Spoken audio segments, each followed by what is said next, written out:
Good morning, everybody. Seeing some folks already in. Belgium is 4 p.m. Hey, but thanks for being here. That's one of the reasons I go so early in the morning my time. I'm in California, right? So it is just after 7 a.m. here. Thinking about going a little bit earlier just to accommodate some of you folks in Europe. Plus, it's a little self-serving. It gets pretty hot pretty quickly out here. And being summertime for us, it's already been over 100 degrees. For our international folks, that's probably over 38°C for the last couple of days. And that generally happens around 11 a.m., 12 a.m. for me. And so that's in about 3 to 4 hours. That's about all the time we get to stream before it just gets unbearable in here. Right now, it's really nice. It's pretty nice out here. 28°C, 30°C, something like that. 4 p.m. in Belgium, bedtime. Well, happy you're here, Down Under Maker. Bad time at 38°C, not that hot. Yeah, well, I mean, Australia is a different kind of hot. We're pretty close though. This is still June. Come July and August and September, it's going to be over 40°C. AC installation, yeah, we need it, Kittrell. We need it. But it is a garage, right? So it's insulated-ish. It's just not heated and cooled. So in the wintertime, it gets super cold out here, and in the summertime, it gets super hot pretty quickly. So I'm considering moving the stream even an hour earlier, which means our US-based folks may not want to wake up that early on a Sunday, but again, this is one of those things that we do because we need to get projects done. I know nothing about how to install AC. I've seen some YouTube videos and whatnot, but that doesn't make me feel confident enough to go and do it.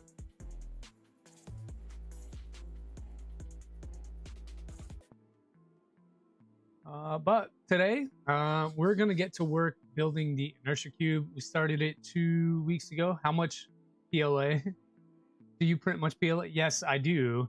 It works fine. You just may need to increase cooling a little bit, maybe drop your printing temperatures a touch.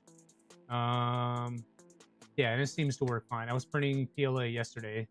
Actually, I can show you a failed print. So here's a piece of a failed print. So this was supposed to be part of a crown that I was printing for a buddy of mine. Came out decent, but my supports failed and I lost one of the arms. So this is PLA, actually silk PLA, which is even a little more finicky, I guess. And it worked. Move some PLA machines to your garage to cut down on fan noise. Florida heat's a different heat.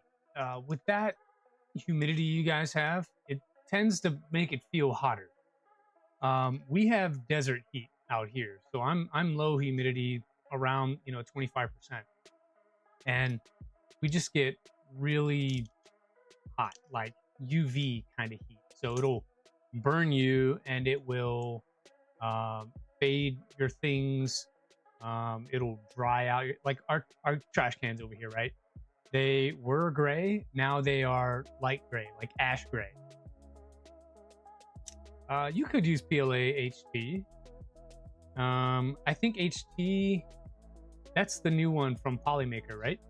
All the CPAPs running.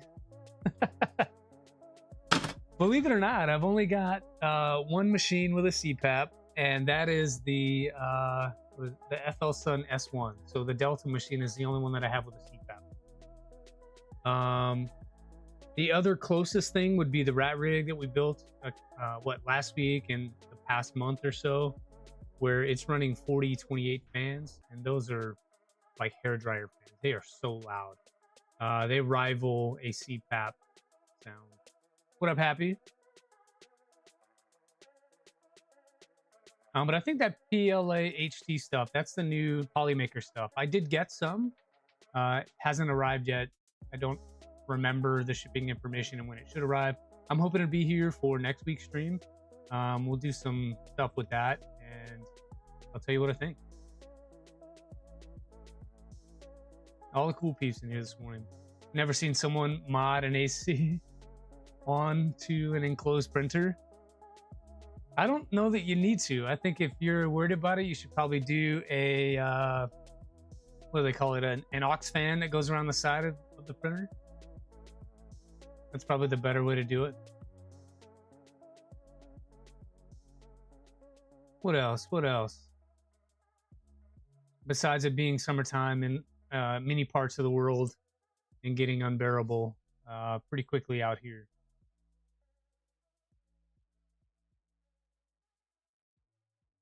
Oh, I did find, so last, 2 weeks ago when we tried to do this build, I could not find my pulleys. So we were kind of stuck. I do need a mini split. Unfortunately, I can't modify anything out here. We don't own the house. And so if I cut holes in the wall and do mini splits and all that stuff, I'll be paying for it later. So what I really need happy is like a standalone. So if I can get sort of like a mini swamp cooler kind of thing on wheels that I can move around and plug in or whatever, that would be the bee's knees. That's what I need. I don't know if anything like that exists. I'm sure it does. It has to. Just what is the cost of something like that? But we'll see. And that's for a different time. Tactical printing. I am in California, United States. So Southern California, in the desert. Swamp cooler, yeah. Yeah, out here, there seems to be a lot of those. Just driving around and stuff and seeing other houses, there seems to be swamp cooler areas out here. But yeah, we're pretty close, tactical printing, to the Mojave Desert. Portable AC unit. They do exist, Ref. That's what I'm saying. I need one of those. Just don't know how much they are. And it could be cost prohibitive. What I need is an entire separate house like you have that I can just do printer things in and be fine out there. That's what I need. I had one in Oklahoma and it worked out very well. I do not have that here.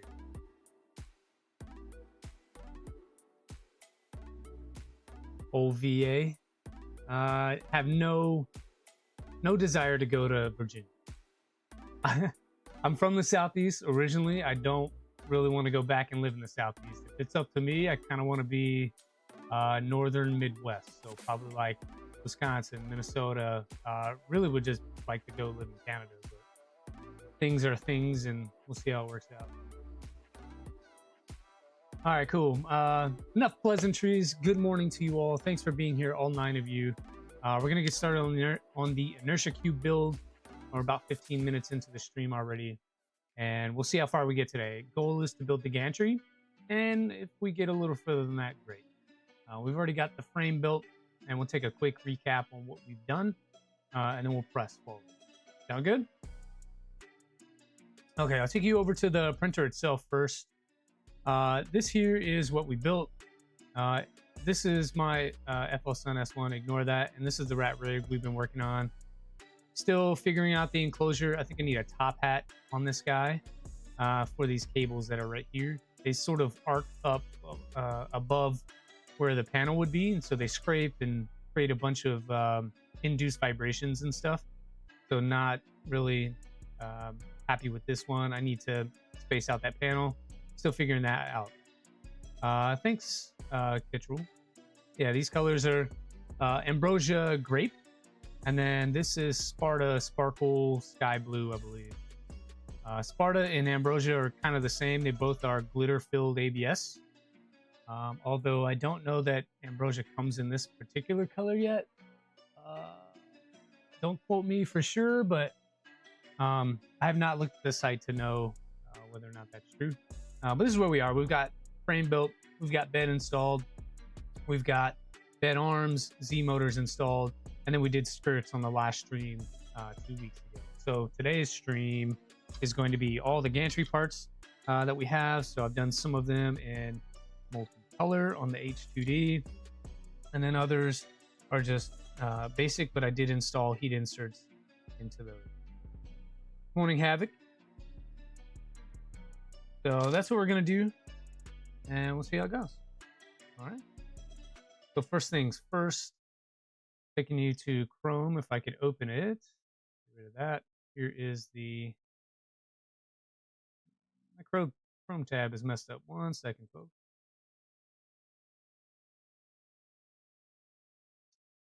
So one of the things that I dislike about using the streaming software is that every time I shut it down and restart it, I have to make sure the windows work out.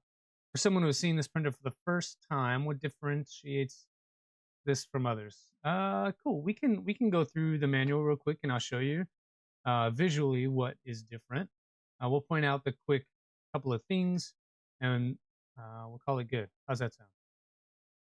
Then we need our chat here is not showing up for some reason. There we go.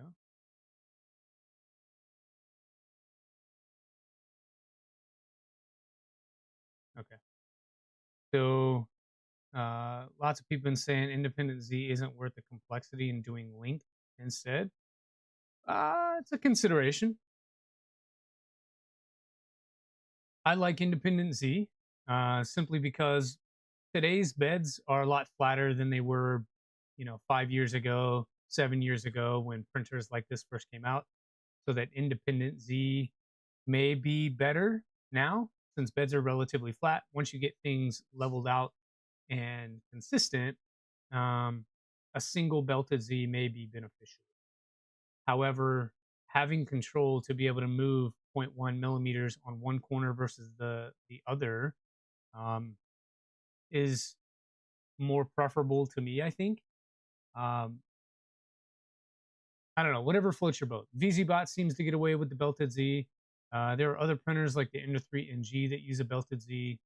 If that is your preference and you want to go that way, go for it. It's your printer, and you should build it how you want.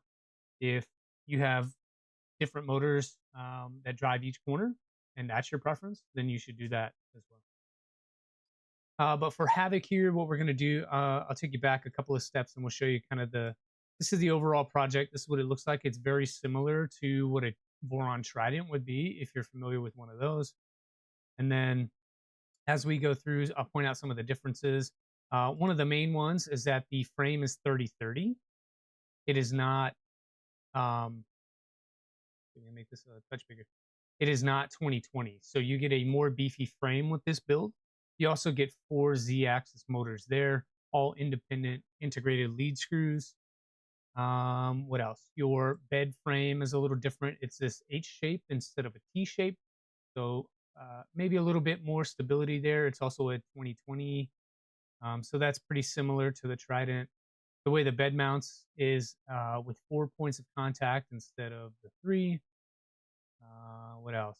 You have your 4 independent, how to say it, like connection points, so that when those screws move, the bed can move in 4 different corners versus 3. So there's a little bit of a difference. Then you end up with something like this.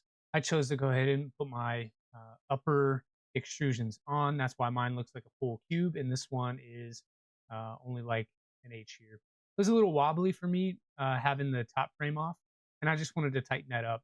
It may mean that I have to work a little harder to get the gantry installed, but I'm willing to accept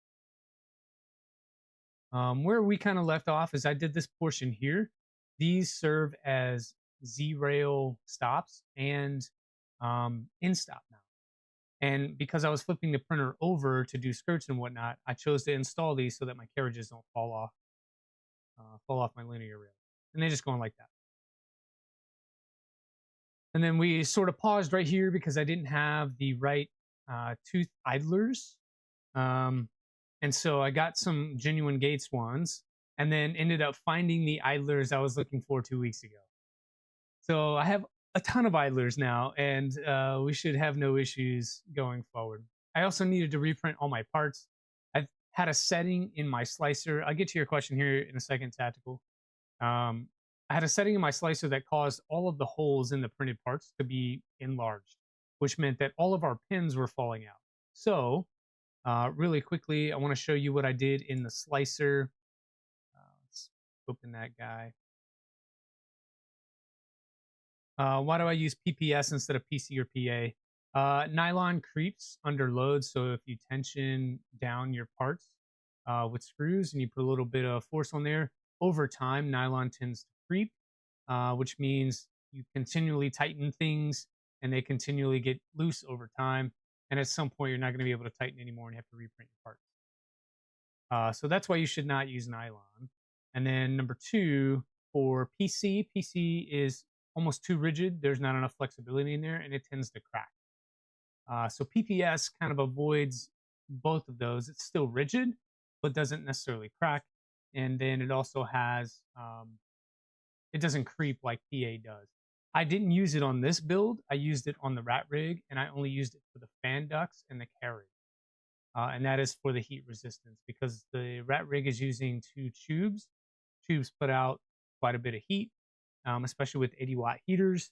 And so I needed something that could withstand that. And so that was my reasoning there. Good question, though. All right, let me show you what I changed in the slicer, because there was one setting that you need to be aware of if you're going to do this. I'll take you over there. Make sure you can see it. Okay, so this is the slicer here. You want to check out under quality, there's this one here, auto circle contour hole compensation. You think Prusa use PC for their parts now? They do use it for certain parts, and it's, I want to say it's ABS PC. It's not a pure PC blend. But this auto circle contour, if you select that, what it's going to do is enlarge the holes on your parts. Not all of them, only some of them. And I'm not exactly sure how it determines which holes to enlarge and which ones not. I want to say if they go through the full part, from upper Z all the way down through 0Z, they enlarge that to whatever the dimensions are supposed to be based on the shrinkage of the material you're printing. That's my best guess. I don't know what goes on behind the scenes, but what I had to do was turn this off, because when I printed my Inertia³ parts, the pins that you use for your idlers and whatnot would not stay in. The holes were too big because of the auto compensation. So I had to reprint all of my gantry parts because of that. So keep that in mind. It is not called out specifically on the GitHub project. It is something I had to learn the hard way. So take it from me, turn that setting off, and then use the rest of your normal settings like you normally would. Sound good? Okay, so going back to, let's see, go back over here. This is where we left off, so this is where we're going to pick back up. I'm going to change the zoom here to something that makes sense. We can see what's going on. So we need our left bottom part, which looks like not that one, not that one, one of these. Yeah, somehow I have two left bottoms. Anyway.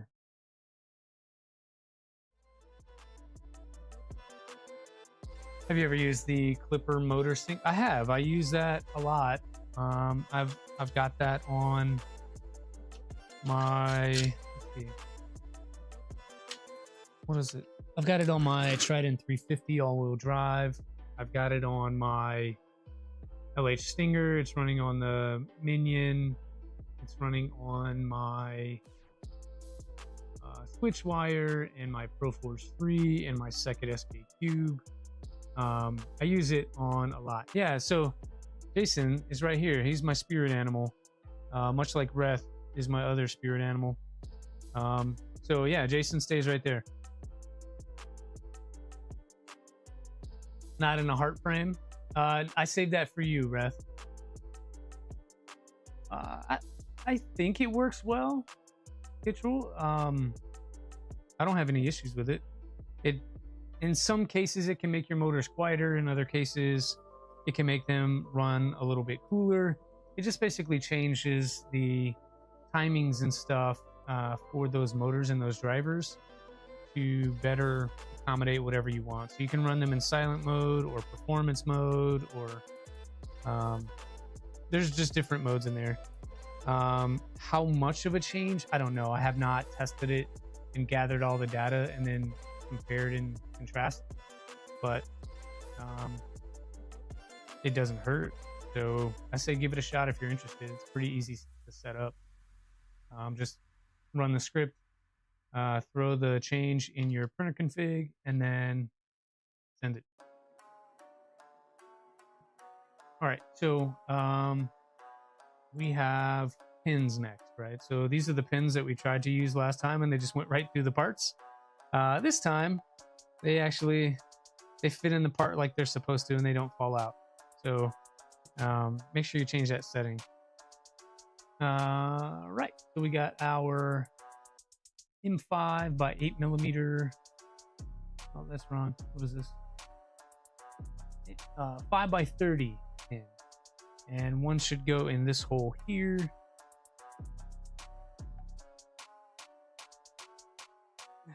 Yeah, one goes in that hole there, and that's pretty tight. That's how it should be. And then another one in this hole here. 5 by 30 pins, if I didn't say that. And you want it tight. So that way they don't fall out, even under stress. And then you put an idler here. Oh, come on. So these are a little bit tight. And when I say a little bit, I mean a lot, to where they won't even go on.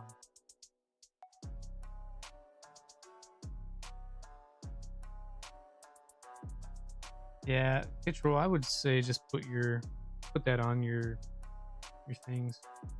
Man, that's I should have tested these before stream to make sure that they fit, because now we have to sand down pins, which means I need to run away and go get a drill if that's the case. I do want to try one more thing. I found those mellow pulleys. So these are specifically all the mellow ones here. I've got drive pulleys, I've got smooth idlers, and then I have tooth idlers. I think they're the same. I don't know that this is going to be different. Yeah. But, So we're going to have to sand down the pins a little bit.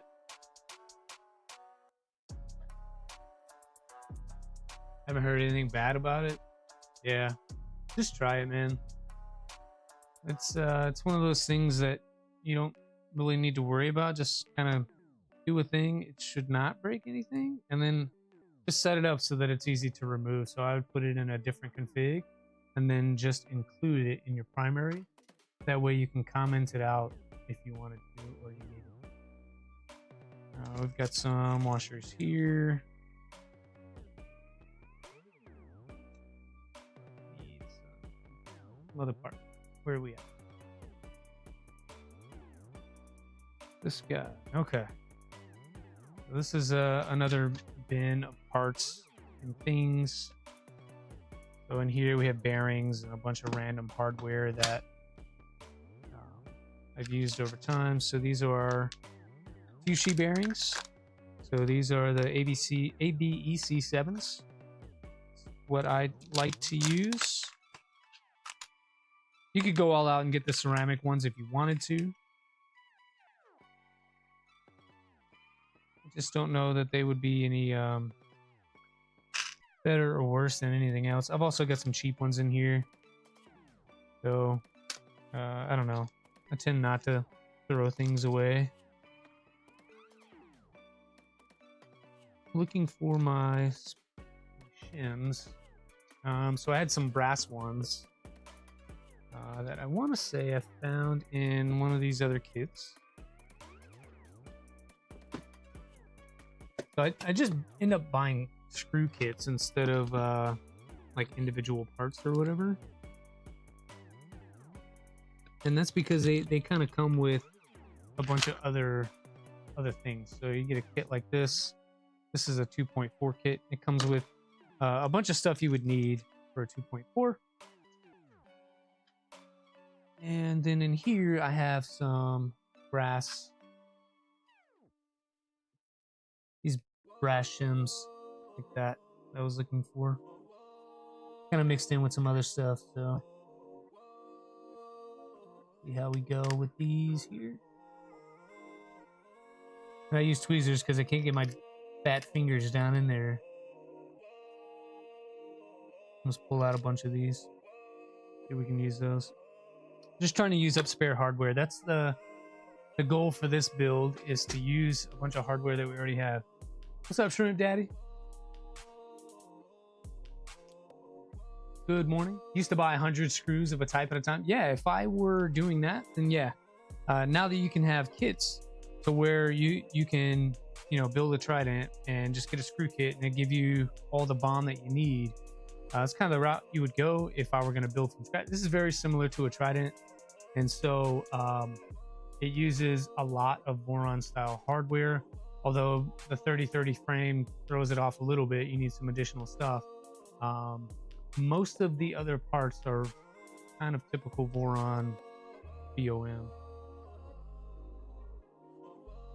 Do that. Put on spacer. And then we'll do 2 bearings here. So these are our normal bearing stacks. These pins are very snug in there, but I like it. There's no wobble between that and the bearing. But to get these 2 idlers on, we're gonna have to sand one of these pins. And then I'm also thinking too, something I normally do is I'll add an additional spacer in between here, because when I put these two together, the dimensions between them are exactly 6. But we know belts are rubber and they sort of expand and contract, and they're not maybe the most perfectly cut types of things. I'll put a 1 millimeter spacer in there to give some gap. So if, as I measure that, hopefully you can see it on camera, that's right about 6. And if the belt is exactly 6, there's no gap in there to leave any room for movement or expansion or tolerance or anything. So what I do is I'll put 1 of the bearings on in my bearing stack, and then I have these other shims. I got these. So Rhett talked about buying screws and hardware 100 at a time.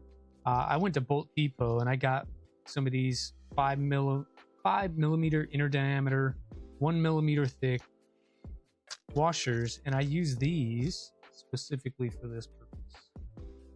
So I'll add one of those on there, and then I'll put my bearing on like that. And that one's very tight. There we go. And then lastly, put on your final brass shim like that, and that's that staff. So that 1 millimeter, you could also probably get away with a half. 1 millimeter gives me 7 millimeters of clearance for a 6 millimeter belt, which is my preference. And because we're using pins, I'm not really worried about there not being enough room to put that top piece on there, because the pin just goes all the way through like that. So I'm not gonna mess up the tolerances per se. Hopefully not. We'll see. Still sitting in the other stream wondering if I took a nap. What other stream? I'm not familiar with any other streams. No, I know that Liz was on streaming on Twitch this morning. I am for the first time doing multi-stream. So I should be live on Twitch and YouTube right now. I just realized that I mixed up some of these. So some are the bearings I want, some are generic. I'm just picking them out. That's what I'm doing right now. I need to go get our drill though, so we could sand down some of these pins. And then hopefully I have enough sandpaper to do that. Otherwise, we're going to be SOL, even though we got the right bearings, or I'm sorry, the right idlers. They're still not the right idlers somehow. It's a little bit frustrating. And it seems I have a lot of these generic idlers and not enough for the ones that I want. So hopefully that's enough. The rest of these are no name. So this back in here. We use those in places that don't matter as much or on projects that are just more fun or cheaper projects. This, like I said, this one is about using what I've got. Well enough 10 minutes late. Was not. How was I 10 minutes late? I'm always at 7:15. I think I got on at like 7:14. Unless I jacked up the time, the scheduled time, which is totally possible. One thing I am going to do though is I need to go find a drill. So if you guys will bear with me and give me like 2 minutes to go grab this thing, I'll be right back.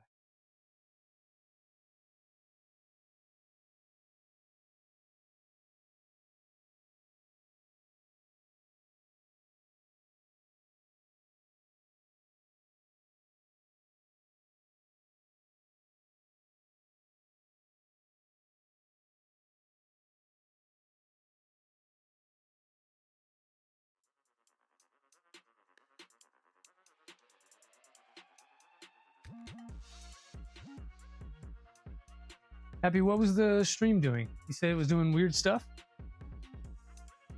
Sandpaper. That's what I need. Sandpaper. There we go. Have some of these. LDO, when you buy one of their kits, a lot of times it will come with this sandpaper. These circles that are used. This is... trying to figure out what grit it is so I could tell you. I mean, my fingers tell me it's 80 grit, but I don't know that to be true or not. This is supposed to be meant to do exactly what we're doing, so I'm happy that they include it. May need to get some more here pretty soon. It's not something I use all the time. Stuck in the going live screen, had to reload. Huh, that must be a YouTube thing. I know that when Jeremy and Keela were streaming yesterday, they said that YouTube was making some changes. I mean, they had like a weird, I won't say it's weird, but a different oh, that's very loud. Let me kill the audio here for a second. But they had a different sort of was it like an XP thing? So the more you participated and donated and whatnot, the more XP points you had. Steven Machado never had LDO come with sandpaper. This did. Maybe it was in the earlier kits and they removed it. But I have a Rev A, a Revision A 2.4 and a Revision A Trident. Both of those came with sandpaper. And then I have a switch wire. My switch wire definitely came with sandpaper as well. So I'll pause you guys real quick. You're not going to hear any audio, so we don't hurt people.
We're getting there. I'm just trying to do this and then test a little bit and sand a little more and test a little bit. So far, we're getting close, but still need a little more to go.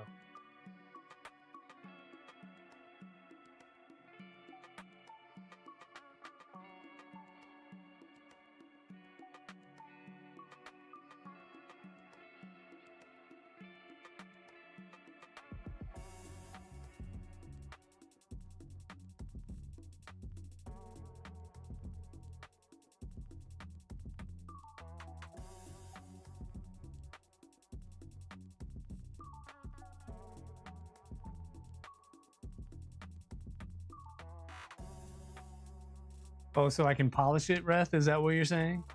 Need all those grits to polish? Yeah, I'm not running to the store to get all that right now. What up, Captain Kern Makes? Thanks for stopping in before game time. We are just sanding some pins, hopefully trying to get the pin to fit through the idler.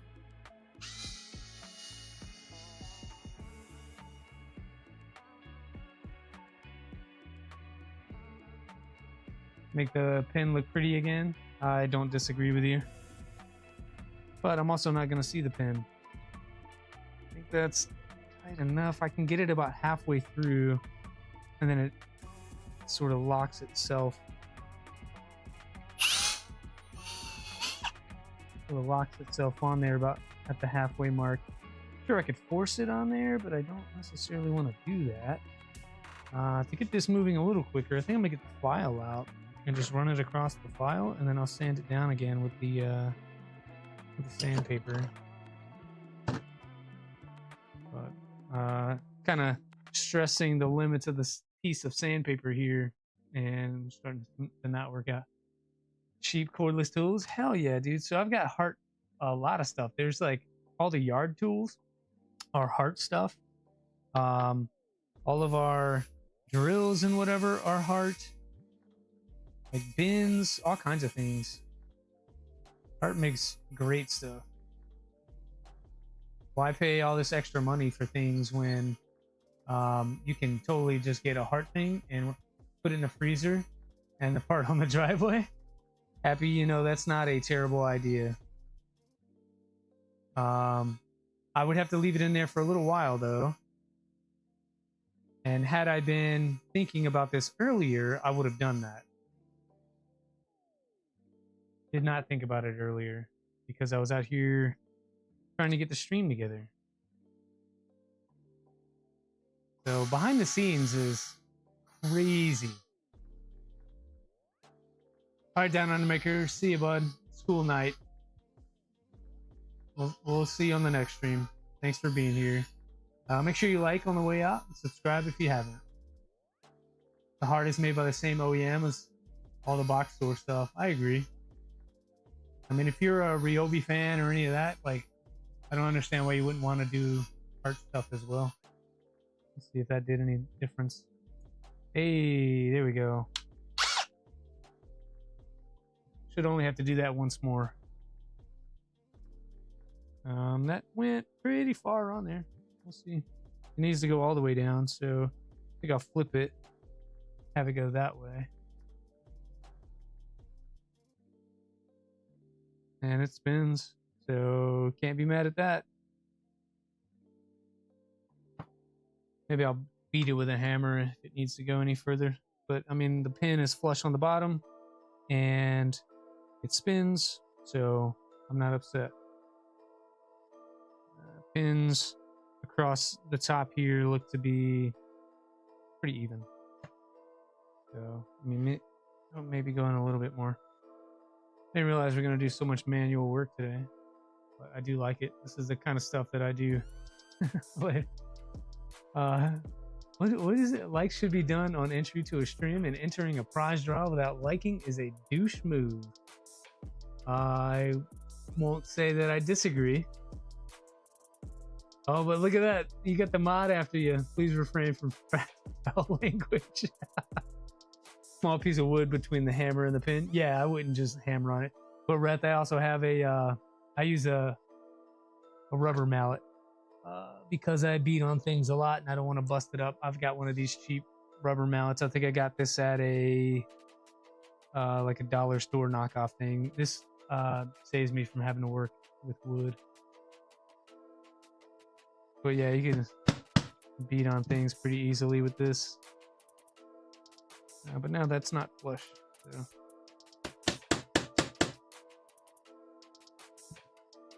Uh-oh. Losing all of our stuff here. Okay.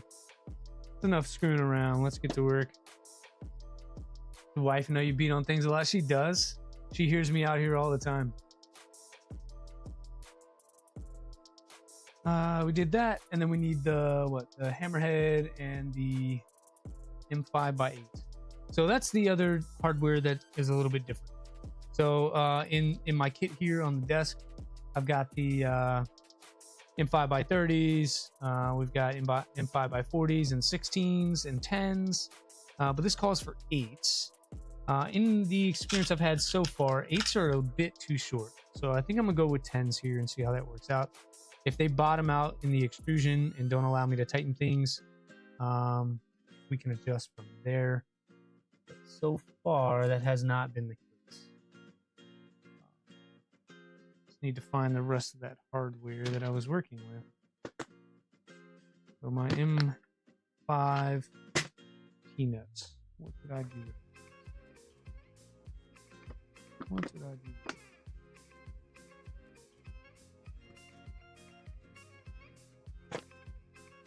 So I have the M3 versions.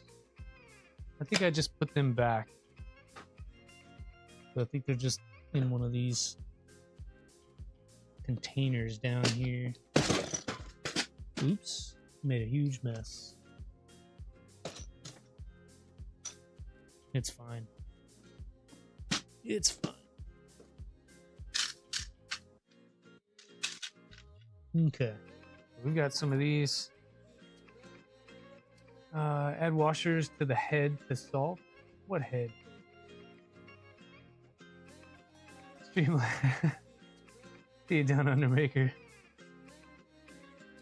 How did douche get pinged? It's funny that you said it again. It's gonna yell at you again. The screw head if the screw is too long. Oh yeah. Yeah, I could do that. I don't think it's going to be too long though, because if I tighten that nut all the way down to the end of the part, the screw doesn't even stick out. I think 10s are the way to go here, not the 8 called for. I'm sure you could use 8s, but the 10 works fine and it doesn't seem to have a problem, so I'm just going to go with that. Next up, we're going to do the opposite end here. I need a right side part. Just a little bit, some more work area. And then over here, we're just going to do the same M10 through the part with a T-nut.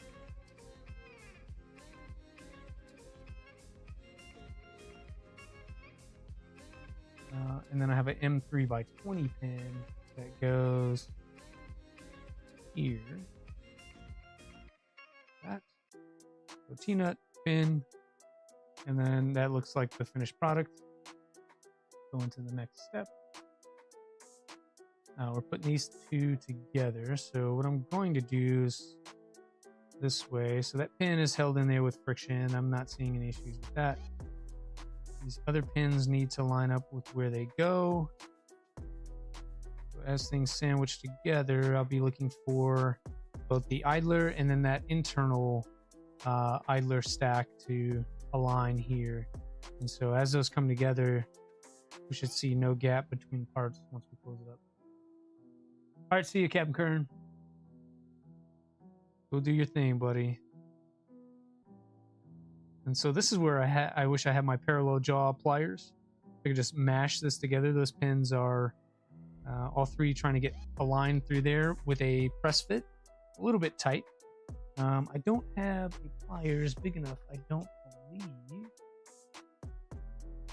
So, Rhett, this is where we get the hammer out again. Let's start hammering things. Well, we'll try with body weight first. I don't want to break anything. Just put some body weight on it. There it goes. I felt it kind of click through a little bit. Make sure everything still spins, and it does. Just trying to close the gap there. So far, that doesn't want to close, and I don't understand why. It could be because we added that additional spacer in there. Yeah, that's what I'm thinking. So on that idler stack, we put that additional spacer in there to create room for the belt. And I think it might be too much. So this might be a case where it's not going to work for us. One solution would be to remove those two brass spacers that we had in there and use something that is a little bit thinner, maybe a 1/2 millimeter. But I don't believe I have any 5 diameter shims that are 1/2 thick. So yeah, this is how we're just gonna have to bite the bullet and not space out that idler stack. The next question is, how do we get this apart? Those pins are very tight in there, as they should be, but now I can't get it apart. So we'll just use a tool, see if we can press out the pins without breaking the part. That's the challenge. Sand them. That brass should sand. Sand them. Yeah, we could do that, and that'll make it a little tappy tap.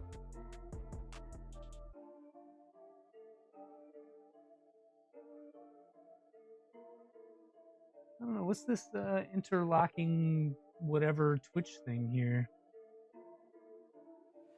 So I'm looking at this best viewers on stream view thing, and it seems like spam to me.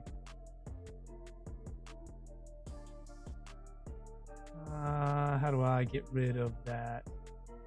That's on the Twitch platform.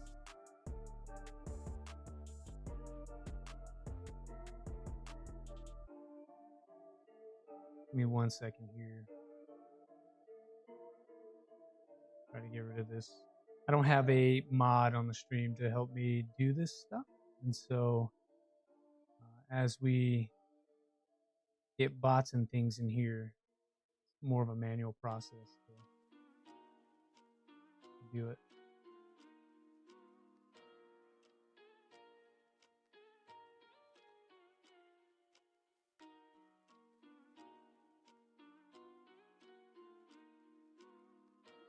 Hey, good morning, Clown Hammer.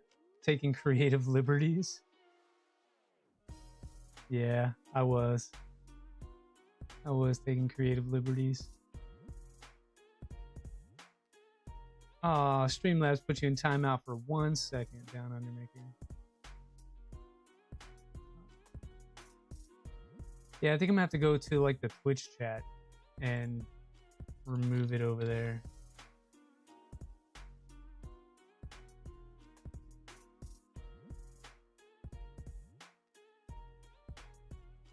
Where am I?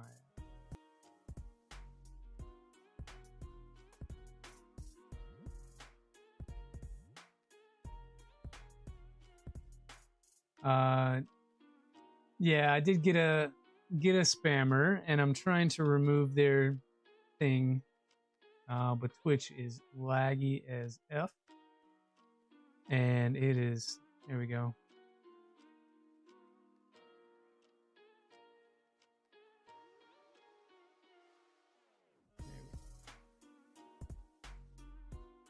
Trying to remove their thing, but I don't really know how to do that. I'm not a Twitcher.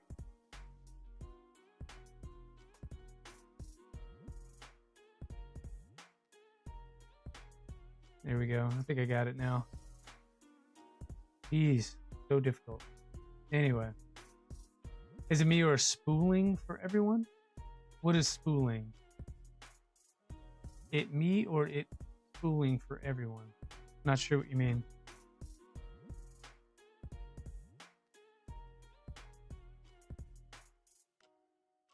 No, I'm just trying to get these parts apart because I am dumb and did something different and should have followed instructions.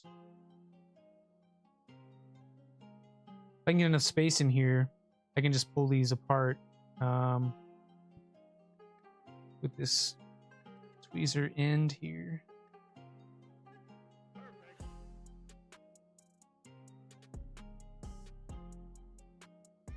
Oh, almost had it.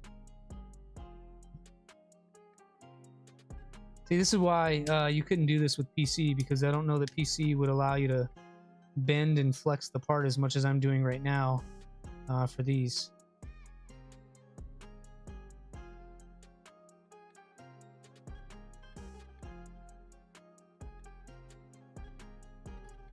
I'm just trying to pull this top piece off so I can get in there and remove. There we go. Pretty much there. Sweet. There it is. All right. So don't do what I did. Remove this middle shim here. Good idea. Works on other projects, but does not work on this one. So keep that in mind. There. There. That should allow that gap to close now. Things go back together. Aligning all your pins. Yeah, now we are flush all the way around, which is what we wanted. So good to go. There's one bearing stack, or one motor mount. We'll say it that way, motor mount. Okay. What we got next here? Looks like we're gonna do the other side. We did the left side first. This is the right side. They look the same. They look the same.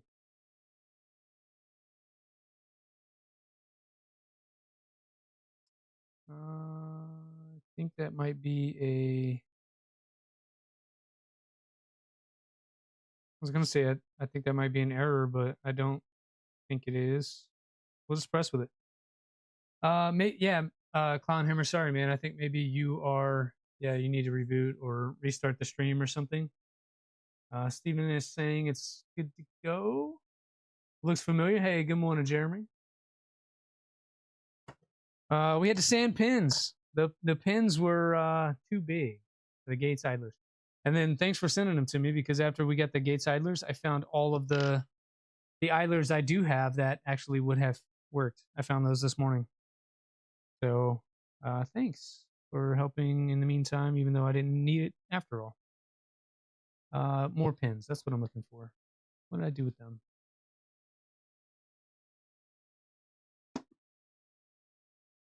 There's some right here.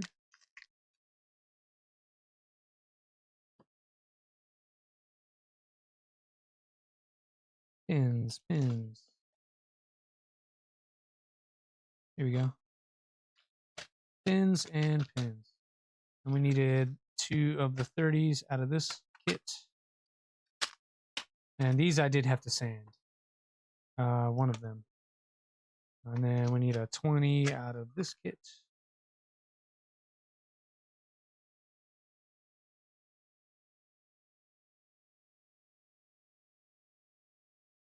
Yeah, I had them anyway, Jeremy. I didn't know it though until I started cleaning up. So one thing that I do, a little bit of peek behind the scenes. I get up at 4. I come out here. Well, I, drink a bunch of water, and then I come out here, and I start to sort of clean up the desk because I've destroyed it throughout the week. Take the trash out, and then sort of start testing things on stream, making sure that things are talking to one another and I don't have issues, because I get caught with that seemingly every week, especially if I don't check. And then start to organize, move stuff around, make sure that, there's nothing weird in the background of the cameras or anything like that. And then I sort of, get started, go eat breakfast or whatever, and then come out here.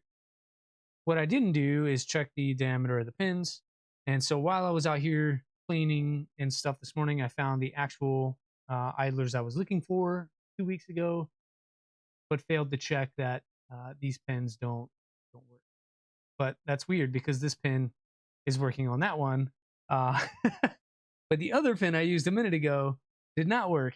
And so like it's weird. I don't know. I don't know.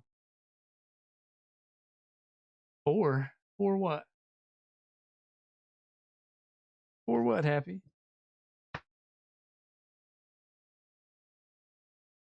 Oh yeah, 4 a.m. Sorry, yeah, 4 a.m. That's just when I wake up, dude.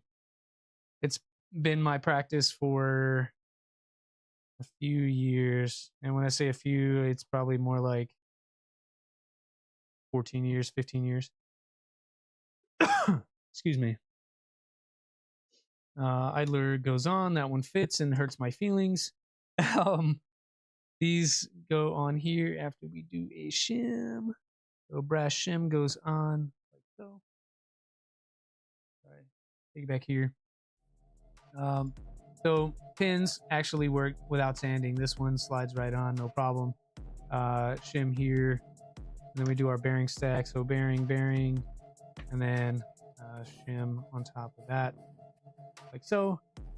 And then we need the 5x10 here. I know it says 8. We're using 10s.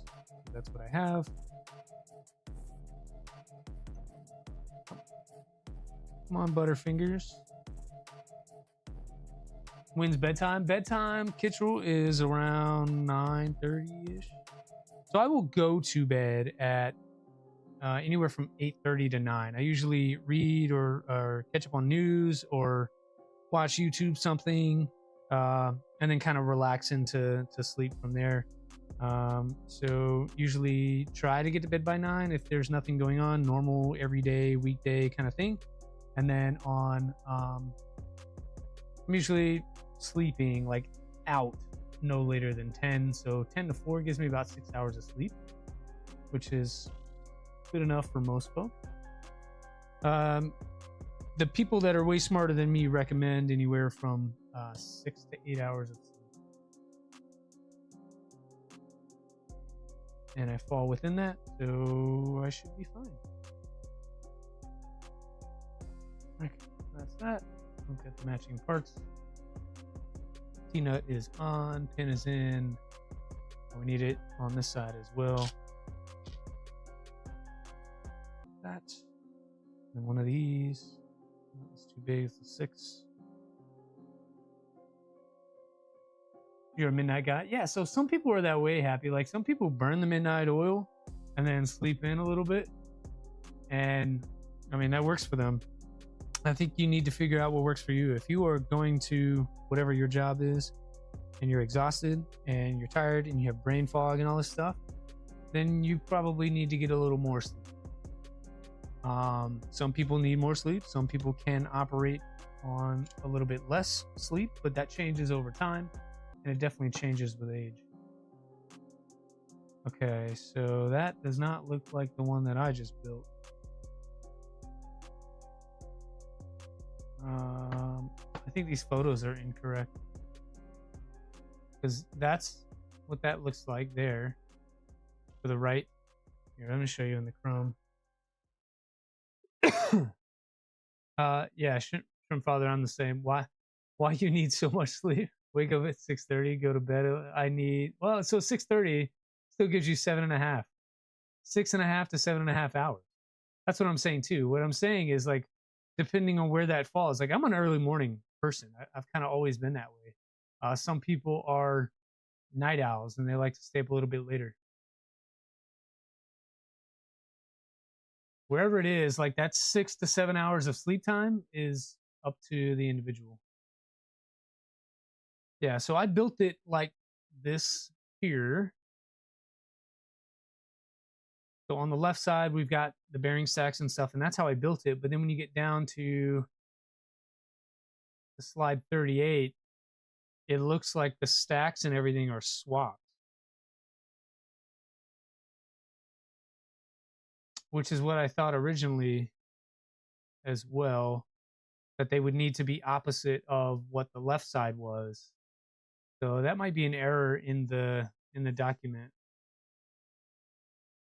But that's cool. The team is pretty receptive to that kind of stuff. So if anybody on the Inertia³ team is watching, we might need to go back and check slide 36 and 37 to make sure it's just not a duplicate of the left side.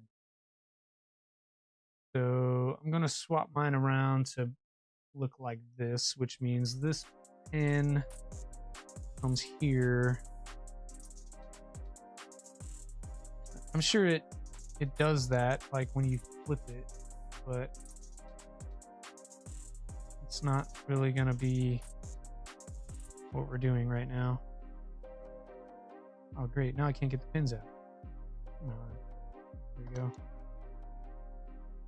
All right.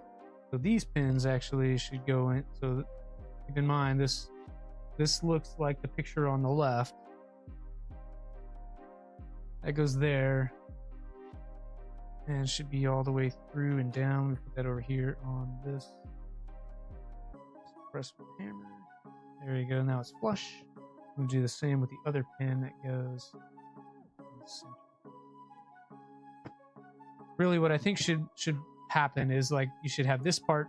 These pins should be in these locations, and then we're able to build like the manual says. So idler. Keep using the wrong terms. Idler there. Shim, bearing, and then shim.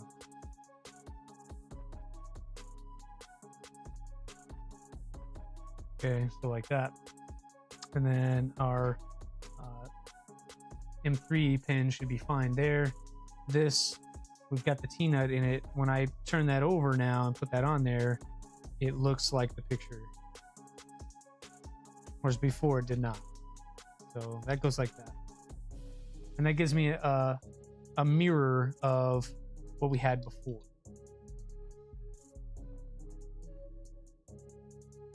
Which I think makes more sense. Instead of just building something that was a one-for-one copy. I think a mirror is what we want. Like that.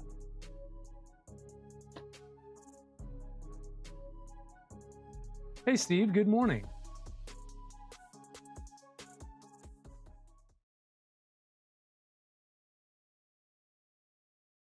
Steven says he goes to bed at 4 to 5 in the morning and is up at 8. I could not do that for multiple days in a row.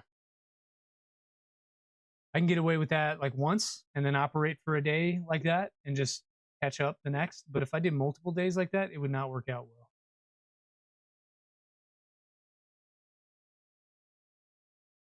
Okay, so I just need to add these in here to mount to the extrusions. I can do that for both parts, and then we'll end up with something that looks like this. That is my 330 millimeter long extrusion.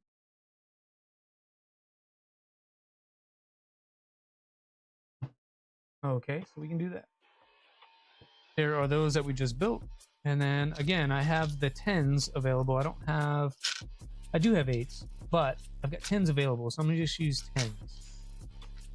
And I'm trying to keep the color consistent here. I'm using silver. And then on the bottom where, and this is because I have like a mix of hardware I'm trying to use up here.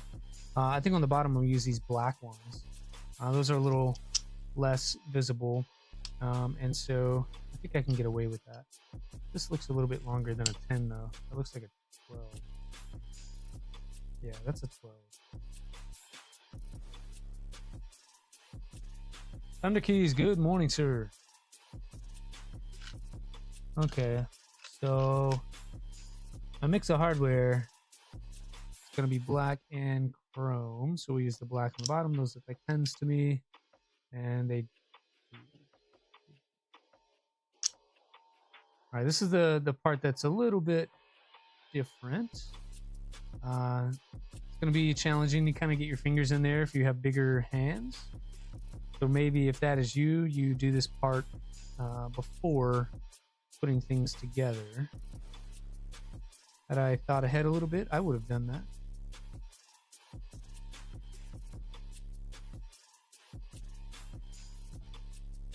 Oh, you can get it. I'm just trying to hold this in there now. So the order of operations probably needs to change a little bit to add these on there before you start to put these two halves together. I'm seeing too that with the T-nuts, if you have them in line, they don't pass each other, which means that we're probably going to have to slide them in the proper orientation, like so. So they need to be perpendicular to this edge, to where the extrusion would go in. They kind of slide in that way. Otherwise, they butt into each other and they don't want to align. You realize there are others who feel the same way. Maybe 2 bins of stuff. Because organization has been a huge thing to me since we moved here. I've got roughly half the space that I used to have, and so I need to go down in the amount of things and stuff I have, which means printers have to find new homes, hardware has to find new homes.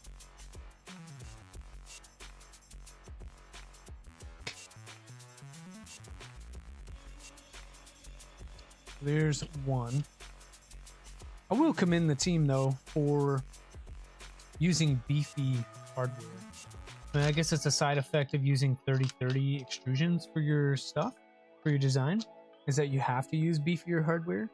But you know, having four M5 screws to hold on the extrusion to a plastic part, I don't know that everyone would have done it that way. I think you probably would have gotten one top, one bottom. Save a little bit on the hardware side of things. But I do like that it's an option.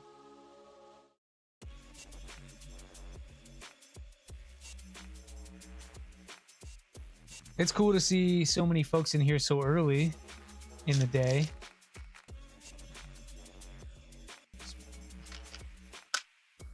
I know for those of us in California, like Steve and Reth, it is just now past 8 o'clock. It's not always easy to get up that early on a Sunday.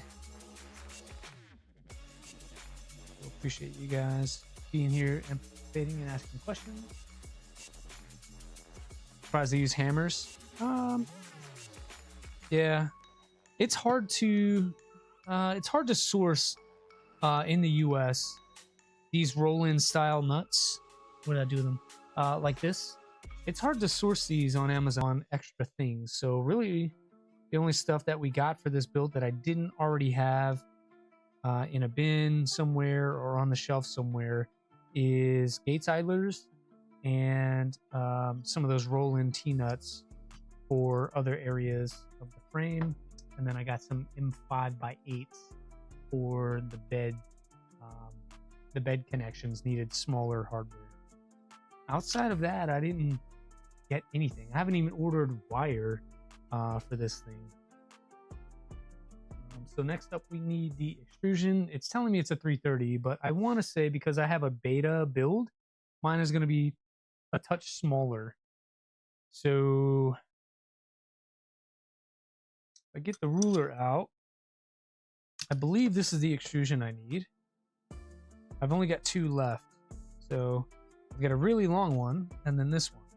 This one is 280.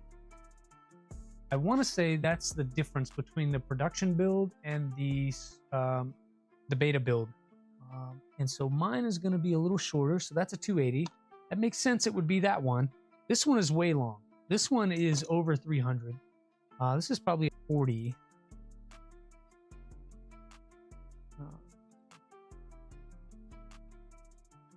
Yeah, this is like a 355.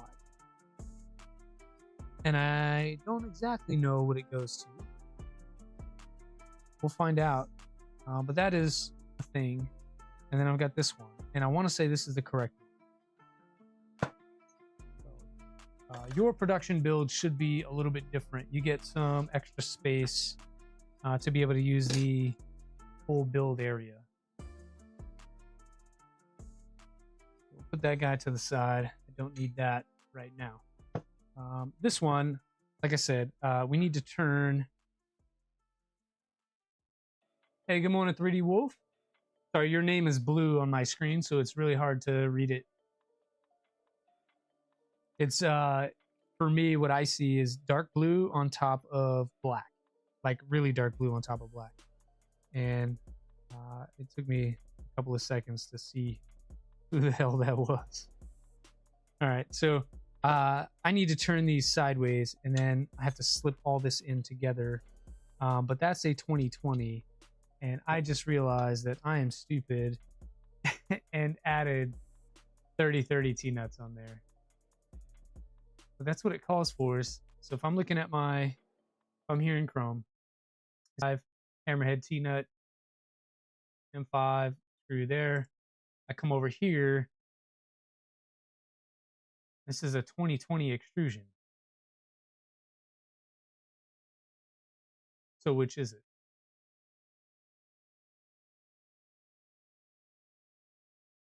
So again, that might be an error on the manual here. I think I need 2020 T-nuts, not these 3030s like the instructions say. So we're probably gonna have to redo that, guys.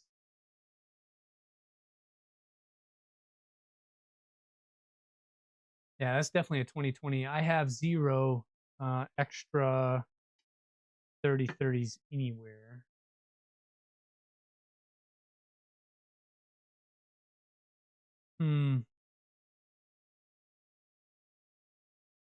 Didn't quite give you a good color. I don't know how to cycle that to be a different color. If I flip over to like the YouTube chat, in the Streamlabs, if I flip over to the YouTube chat, I can see perfectly fine. But if I have it in the multi-stream, it makes it really weird colors. I don't know how to change those. I think we may leave it there. I don't know that we have anybody on from Twitch anyway. Okay, so I think we need to swap out 3030 T-nuts for 2020 T-nuts and press with that. I just hope that this is big enough with this extrusion. Like if I'm using this extrusion between here and holding that there and holding that there, I think that's the right size gantry for the build that I have. But nonetheless, we definitely need to swap these out. Let me find I don't know that there is a such thing as a M5 2020 T-nut. So get these roll-in ones, and then I'm gonna copy this both left and right, top and bottom. So flipping that 180, I'm gonna do the same. This one here. And this one here. And these roll-in nuts will be a little easier to use than those other ones, the hammer nuts. There are only a few cases where like you kind of have to use hammer nuts. And I think I'm with Thunder Keys. If I don't have to, I don't want to. 180. Trying to keep the pattern right. Easy to kind of mess this up and then not have enough room and have to redo everything. Hey Steph, good morning. I think I found a couple errors in the manual that we're gonna have to correct. I'll point them out to you real quick. Just give me a second. Steph, since you're here, I'll just share the bit of opportunity. So line of sight.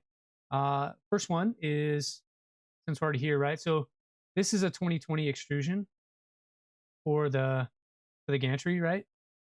Up here, it has me install 3030 T-nuts. They should be 2020s. Okay, so this just needs to read 2020 M5. And then up here, the other one was the right rear. Everything flips in the photo.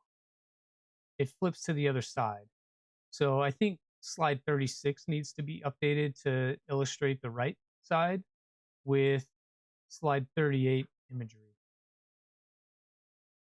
Stream is breaking up for you. Sorry, I'm not seeing that. No one else has said anything. Huh. Let's see. Hold on. I'm showing good stream health over here.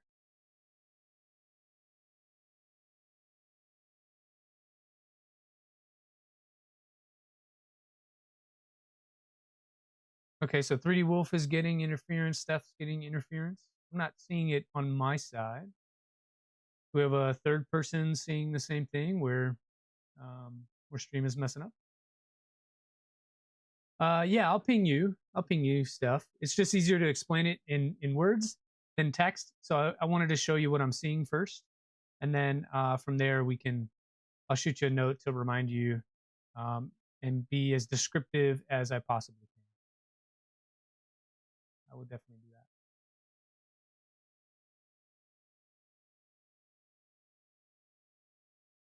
So cool. That's what we had to change, and then I'm going back to here. So I put roll-ins in mine. It makes my life a little easier dealing with this gantry. Trying to move things around here.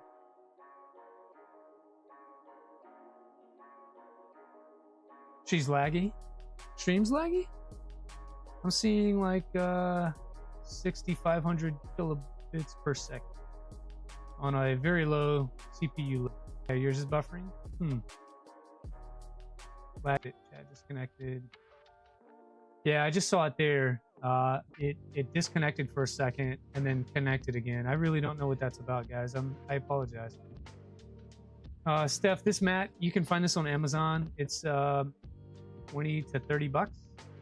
It's just a silicone mat. There are magnetic pockets in it and stuff like that. I use this to build on to keep things from rolling away. Plus my desk is actually black. So something like this black screw kind of gets lost in the sauce. If I put it up there, it's really hard to see. You can find it on camera, but in real life, it doesn't really work. Oh, Steven Machado got moderated. What'd you say, Steven? We'll have to maybe tweak the settings on the mod. Hey, good morning, 3D Medic Vince. Sorry, I'm just trying to catch up. I saw a bunch of messages come through. Just a second. So I think things disconnected, reconnected, and then it populated all your stuff. If you refresh, you can get me for about 5 seconds, then it buffered. Man, I'm really sorry about that, guy. Stephen being a bad boy. What? What workplace? 3D Wolf.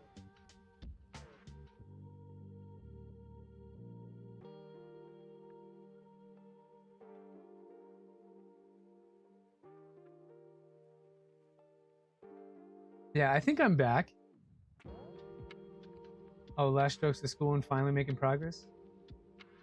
Yeah, so I'm seeing stream come in like it should be coming in now. Hopefully the buffering is solved. I don't know why it was doing that,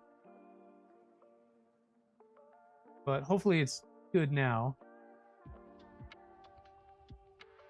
You guys tell me, yell at me in the chat or something if things get worse. But moving on, we've got to remove all these 3030s that led us astray there a little bit.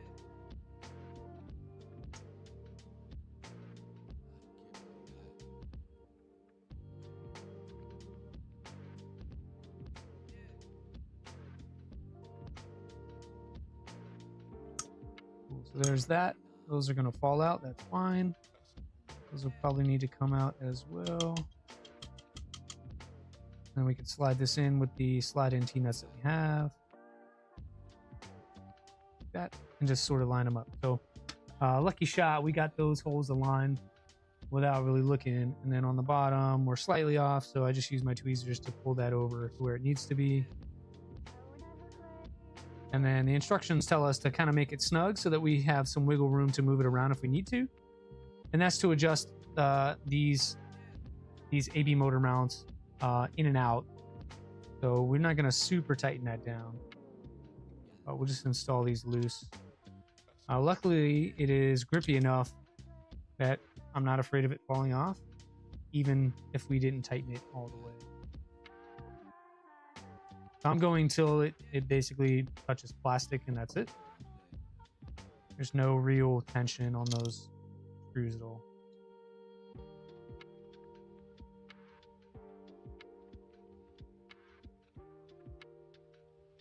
And then I'll just check that to make sure I can slide, and I can. If I put a little force on there, it'll move. Then we'll do the same on this side over here. These we don't need right now. We don't need that. Take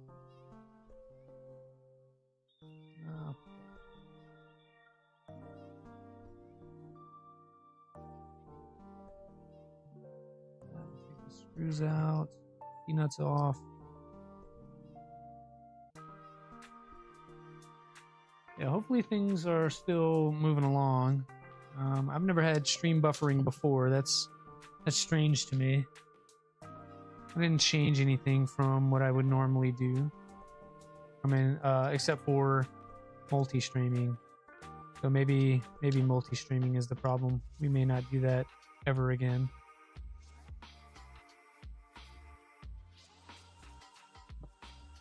Okay, so those are all swapped out. We'll slide this back onto here. And top part, we'll just adjust a little. Bottom, same deal. A little bit.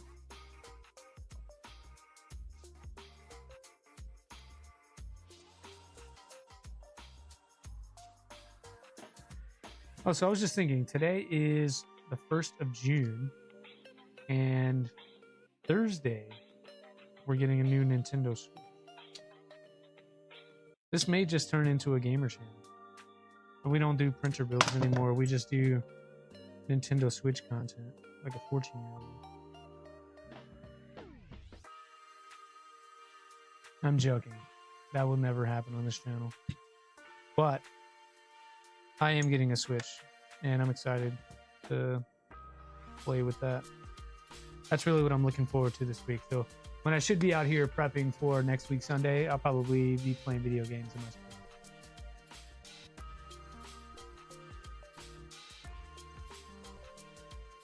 All right, there's one piece of gantry.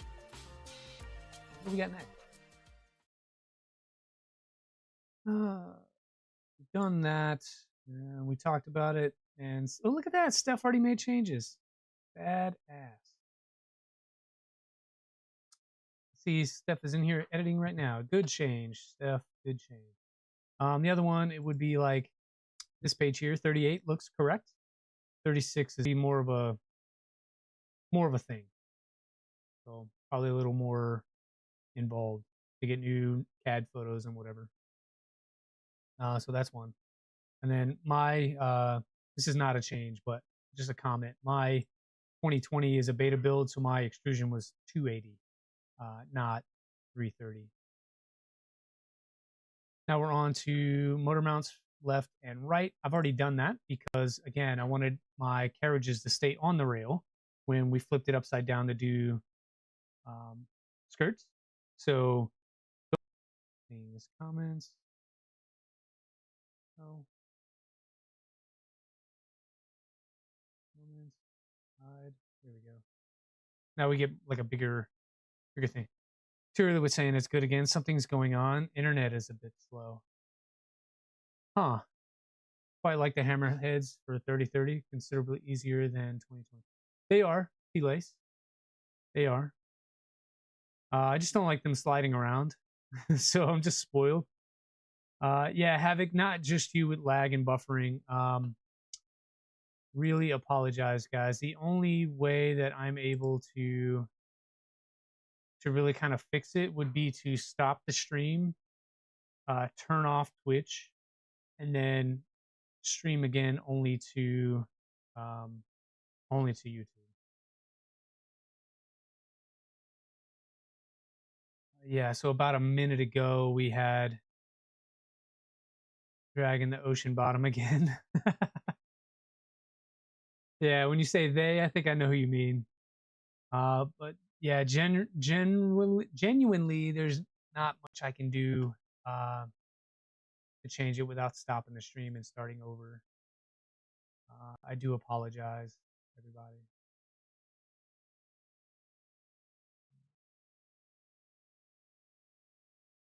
Let's see if there's...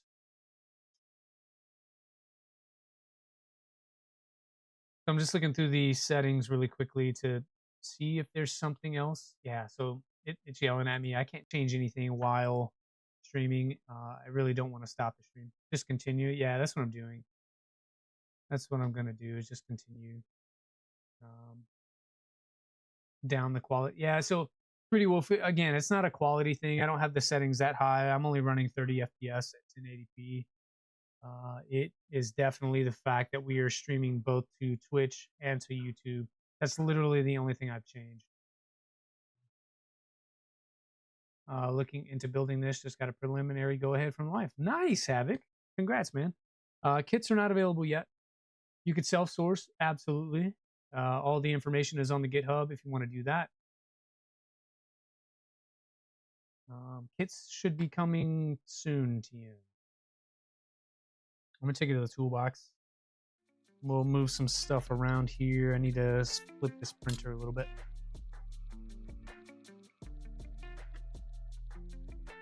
She's a heavy girl though, so be prepared for that. Move some of this stuff out of the way. Don't want to knock it off.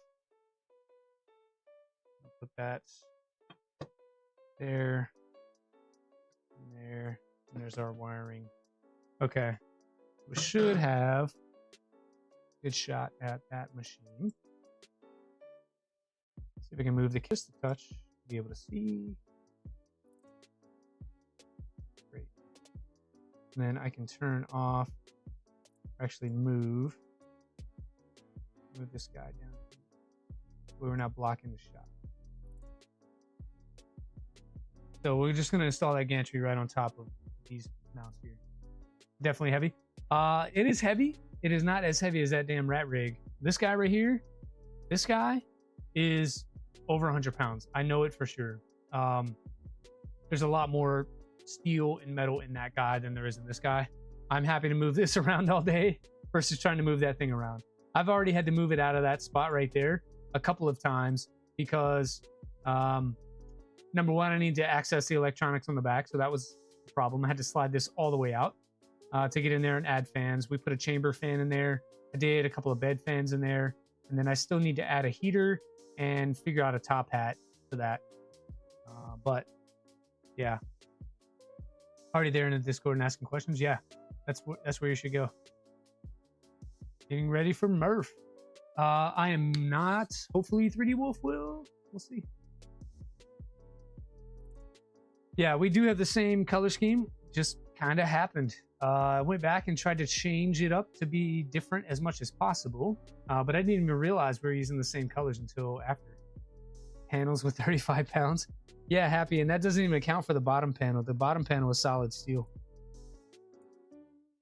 It is like 2 millimeter thick steel for that bottom panel.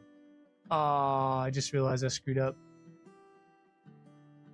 So top beams are left off on the printer, and I believe that is because these T-nuts need to be in this orientation to be able to slide down the extrusion, so they need to be parallel like that. I am not able to turn these. I guess I kind of could, but not at the same time to be able to.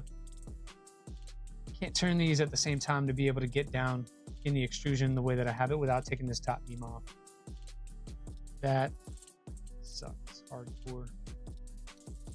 So roll in T-nut time.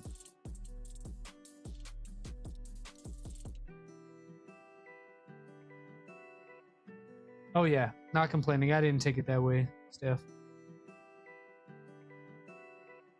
Roll in T-nut time. Let me find at least 4 of these. Got 2 now. I need 2 more. Luckily, I have all the T-nuts for all the things. A lot of these are left over from when I built a hypercube. I wonder if I can put these like so. You can't see that. If I put these like so with the holes nearby, that is enough space to get those two M5s in there. If not, it's going to be very painful, but we have to take off the top beam. I really don't want to do that, because not only do I have the blind joints through here like you normally would on a frame build, but then I added in through here another, what is that, like an angle bracket to really stiffen up this top halo. And the next year's, you hope to eventually be there in person. This is exactly why the manual has you wait to install. Yes, yes, I know. Steph, the frame, like for me, like I was moving around, I was like really wobbly and whatnot, and I got worried that I would push it out of square with it being open top. So I put them on, not realizing that I would need to do this. So it'll be fine. We'll figure it out. I'm just gonna remove these T-nuts here, and we'll add roll in T-nuts instead as I drop that on the floor. So these will come off, and then I can just kind of sort of keep them where they are, and we'll use those roll-ins over here to secure things. I need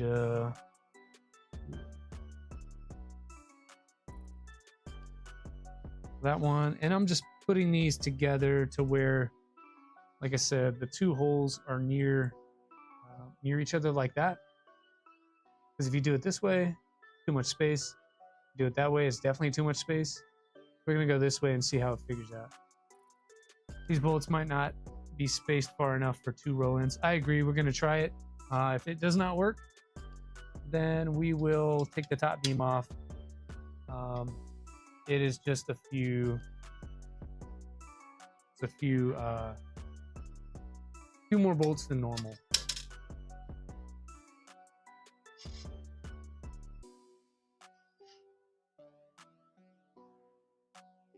We'll find out, and then I'll let you know. So get them as close together as they possibly can be. We'll remove them from this side, and we'll see how we go. And if we got to take the top beam off, we'll do that, unfortunately. It should be the two blind bolts and then 4 additional, well, really only 2, because I should be able to slide it back in.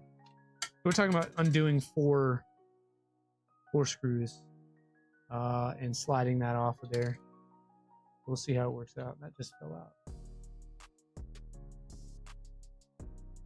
Okay, so that goes like so. This is flipping around like this. It's on top of here like that. Why is mine really short?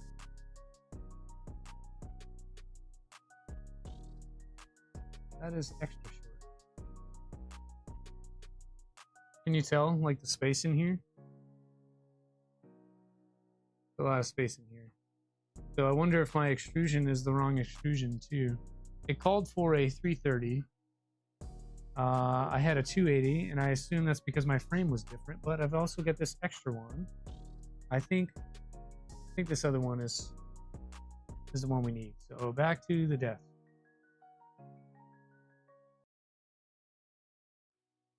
I think the term for this today is called shite show. That's what it feels like. You want a 320 back there? I do. The manual calls for a 330 actually, so if it's supposed to be a 320, that is another change we would have to make. I can tell you that this longer extrusion here is not 320. The longer one is, get out the big ruler. The longer one, at least in my kit, is measuring out at 360. So that's a 330 for the production build, 320 for the beta. Okay. This is a beta kit. I do not have a 320.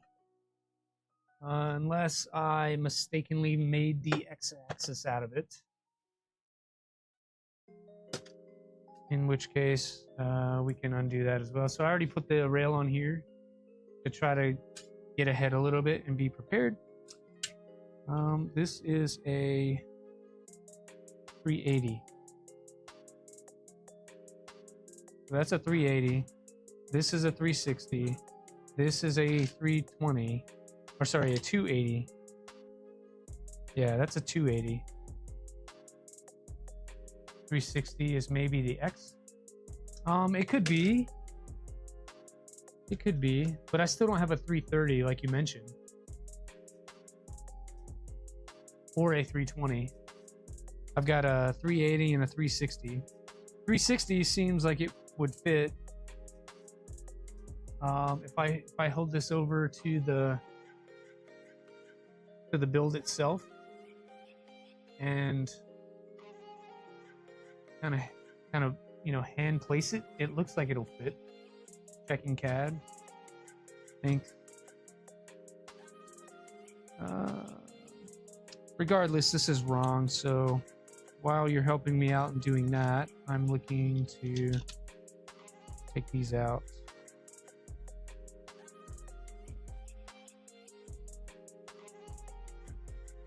Yeah, I knew that they were different sizes. I thought that the shorter one would be the correct one. I guess it's not.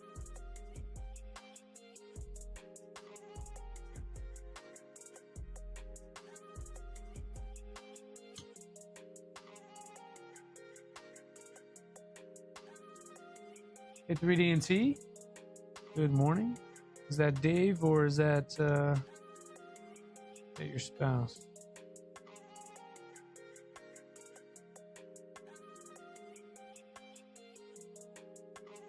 Yeah, we're just fighting through some challenges here. Kind of made a few mistakes on doing things. We had to sand a pin. Now we use the wrong extrusion. I'm thinking this 330 is the correct one here.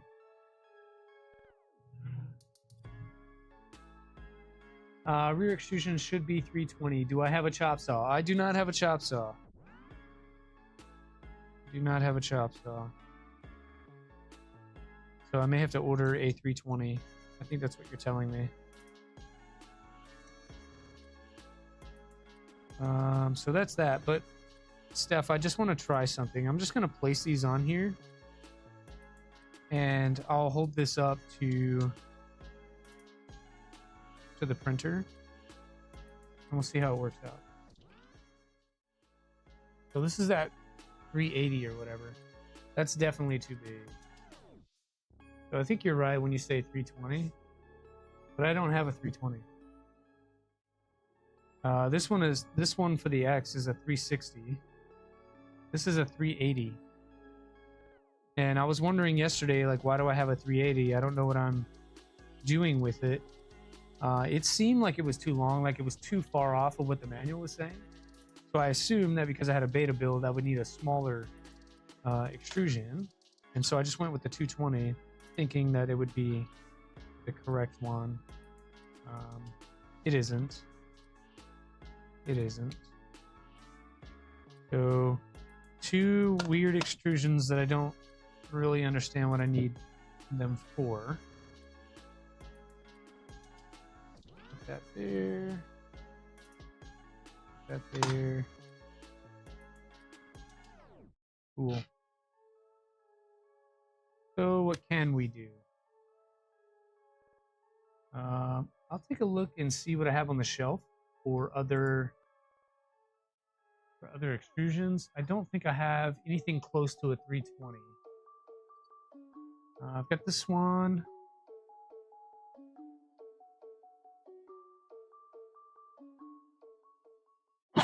Excuse me. Sorry. It's allergy season out here. And I just got a big, like, nose full of pollen or something.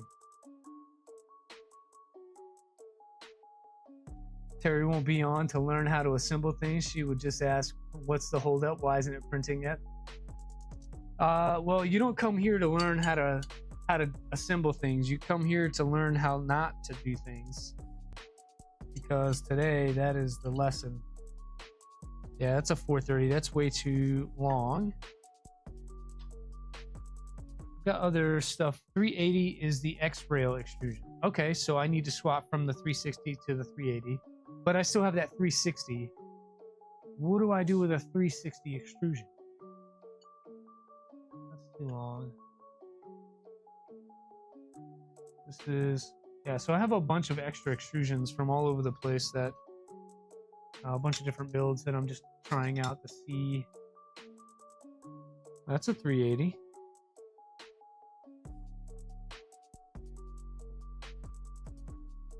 Some are very long, some are close. I'm looking for something around a 330. Good morning.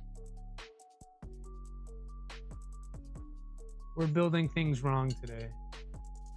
That's way too long. That's a 440. Up here, other extra ones. Way too short.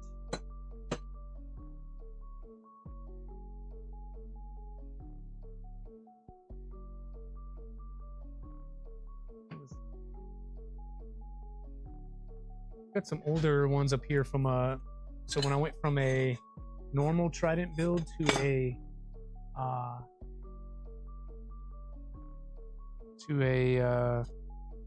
easy bake frame, a lot of those extrusions do not get reused, and so I have several other extrusions that could be candidates.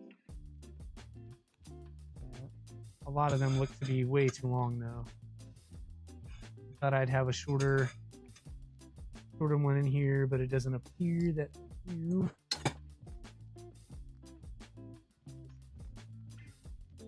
How long is that?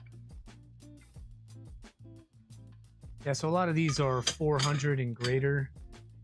I've got one really short one that is about to fall off of here and kill me. Just move those. Yeah, and so these are like 500.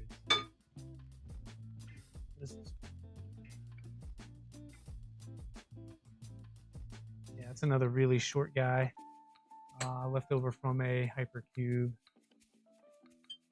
How long is that? Yeah, it's another 400 something. Well, folks, I think we might be SOL here for the extrusions. I want to say that Jeremy ran into this same problem. I think we were talking about it at Rocky Mountain where he had a wrong extrusion. Hey, Steph. So this one is a 370. It's a little bit long though. I think that would push the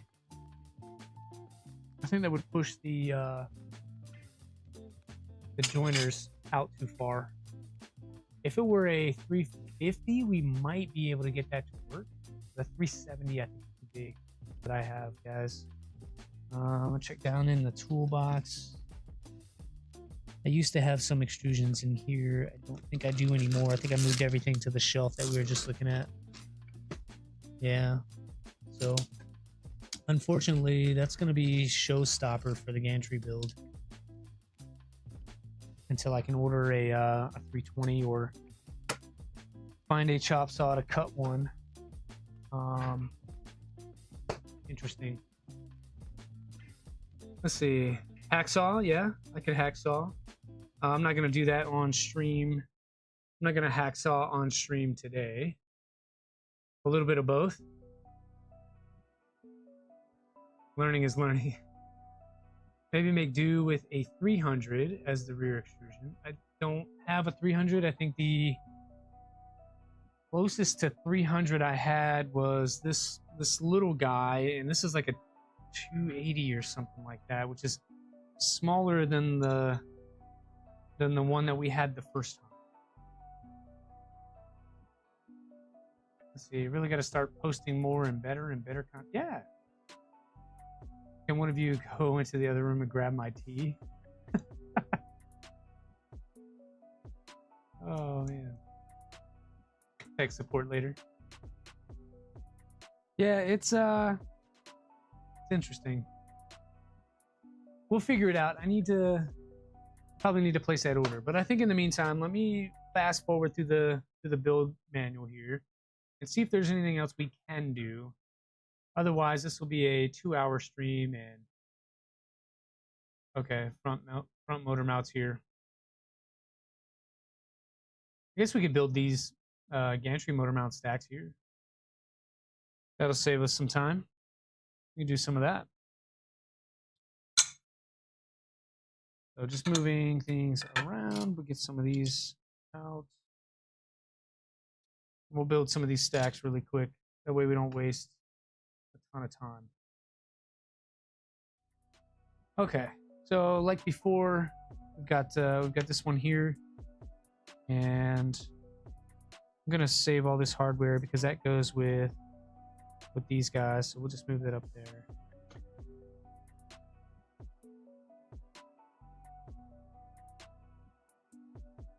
Cool, so like that. And then this is the one we're working on. And it says that we need this through here. And then we'll add a T-nut to that.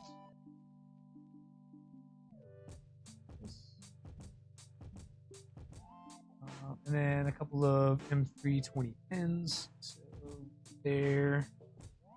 That's really tight. Use the desk, press that in there. That's a tight fit. That's what you want. And we'll get a few more pins here. Oh, that's screws. That's not pins. These are pins.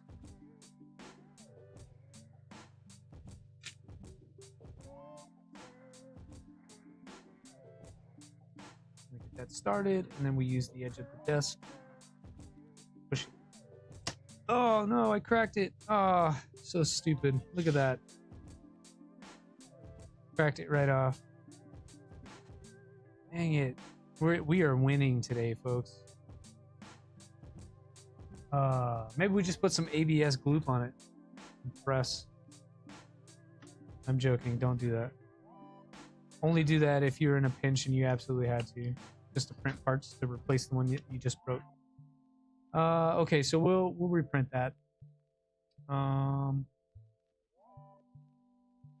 Which means we're gonna it's one of those days when you want to break stuff. Gloop, yeah, that's what I was saying. But anyway, we'll put some gloop on it.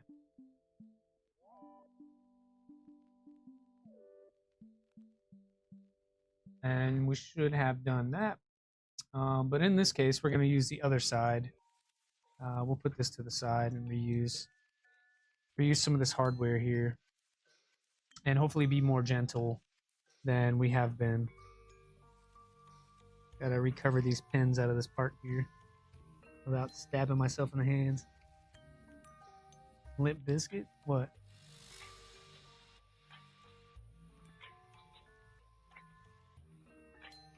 I don't know what we're saying. Yeah, so that's a lesson learned too, right? Like, don't put all, like, the full man on it. Do pressure, and be careful because that particular part, the way that it's printed, is flat on the bed like so. So this is the bed here. This portion kind of sticks there, and you can see that's not as thick as other portions. And because the way that the layer lines go, it can be pretty fragile, as referenced by my mistake there. I'm just going to break this off to recover this pin. It doesn't matter anymore.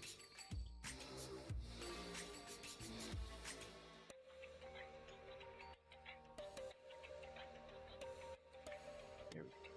Got it back. And we'll take this out because we got to reprint this part. Anyway. I'll put that over here in the reprint me please pile. This time we're going to be much more gentle. I think that's the right part there, like that. So this goes, nope, it's this one here. And go through here. And then a T-nut on that guy. We're going to put pins in as well. Right here. Song lyric.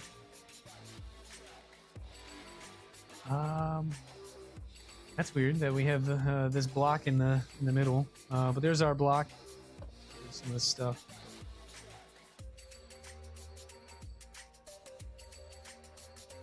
Okay.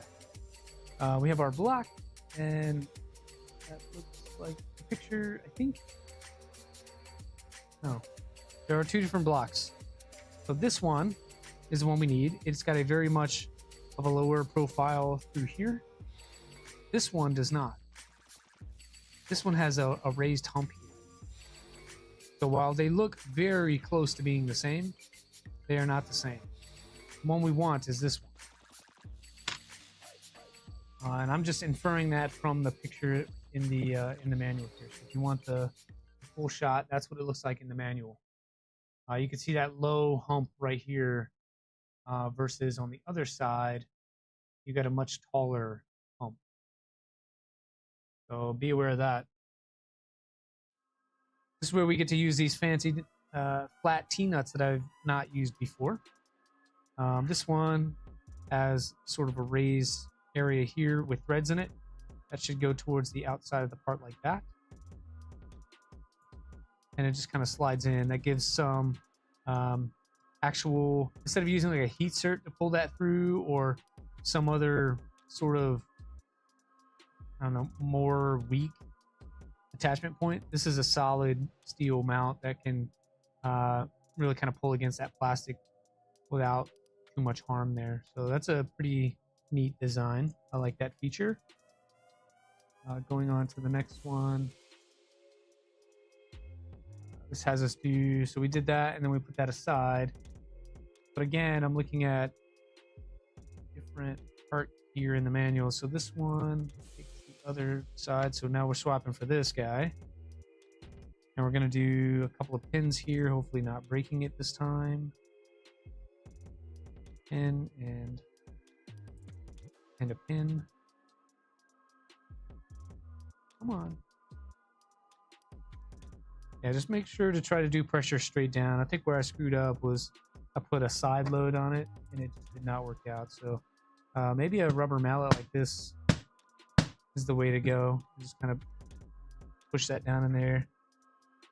Try to press gently with the hand on the table to get these all the way as far as they're going to go.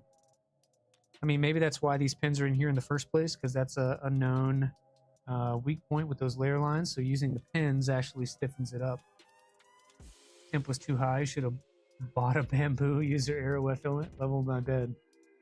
I've done all that stuff. I have a bamboo ×2. It is too dry out here to have wet filament. User error is probably a thing. And then level my bed. Yeah, that's why we have those steel balls, remember? They're over on the bed leveling right now. That's what those giant steel balls are for, is to level my bed. And then this one goes through here. Another 3030 T-nut. Has experience selling 3D prints. I'm sure some people do. I think Clown Hammer does a little bit of that. Him and the wife. I've definitely sold things before, except I tend to do more one-off type stuff. Folks will reach out and ask for, I don't know, I think the example I gave last week was somebody asked me for a, like, sort of a mounting system that would go on their dirt bike so that they can carry a fuel bladder, which gives them extra fuel capacity while out on the trail. And they were looking for a 3D printed solution for that. And so we were able to figure out a price and how we could support. And so that's one way to do it. I mean, you'd have to be a little more specific. Like, what are you looking to do, 3D Wolf?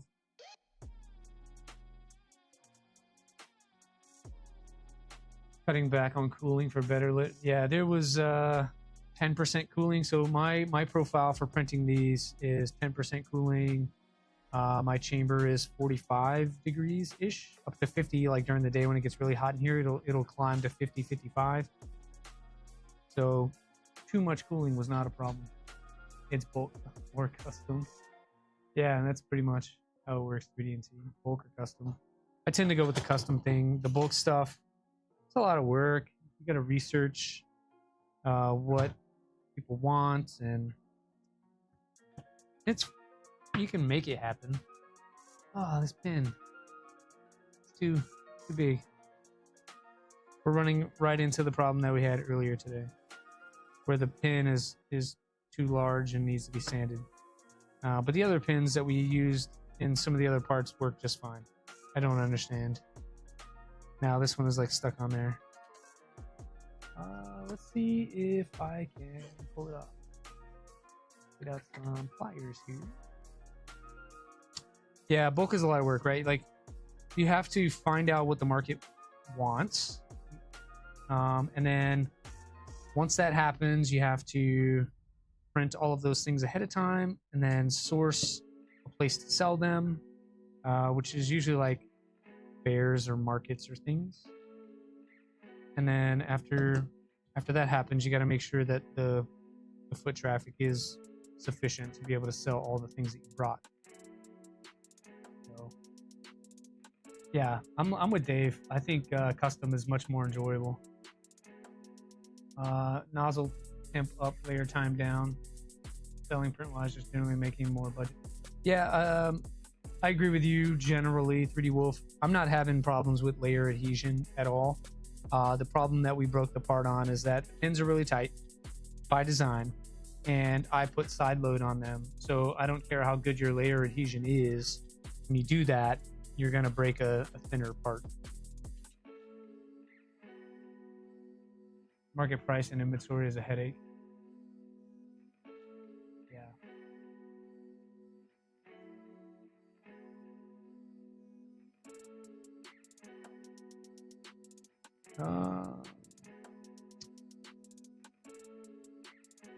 So this is not coming out of there. I'm probably going to have to remove the entire pin. And it does not want to budge. So I'm going to just pull the entire pin off. That ended up across the garage. But the whatever that's called, bearing. The bearing did come off before the pin came out. I was hoping to take the whole pin out and swap it. So we'll just continue what we were doing here and see if we can slide that out of there. There we go. Giving it a different pin. I should have checked that, so maybe that's a tip there, right? So that pin doesn't really want to go in there whatsoever. But some of the other pins that we were using did, which is wild. USB helps like chamber materials. I don't know what a USB is. Uninterruptible. Yeah, I don't know. I'm not familiar with the term USB.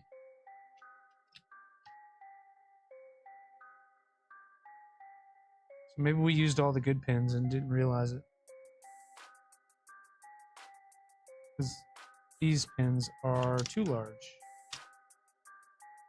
Or I had different pins and I just kind of stored them in here and didn't realize that they were different pins.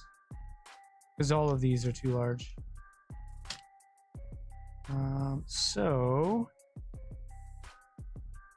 man, we just can't win today, guys. This gantry is going to be the death of me. I'm going to see if I have other pins. I'm pretty sure that I do. I just don't know if they're the right length. Hey, zombie. We're struggling and fighting through the gantry build today. I did a few dumb things. Try these pins. Where I don't have the right extrusions and our pins are too large for the bearings. So either need to be sanded to accommodate or replaced in some way, because these are very tight.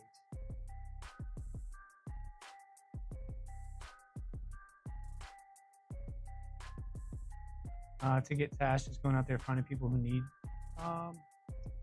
Yeah, I think people kind of need to know that you're gonna be the guy to do the thing, 3D Wolf.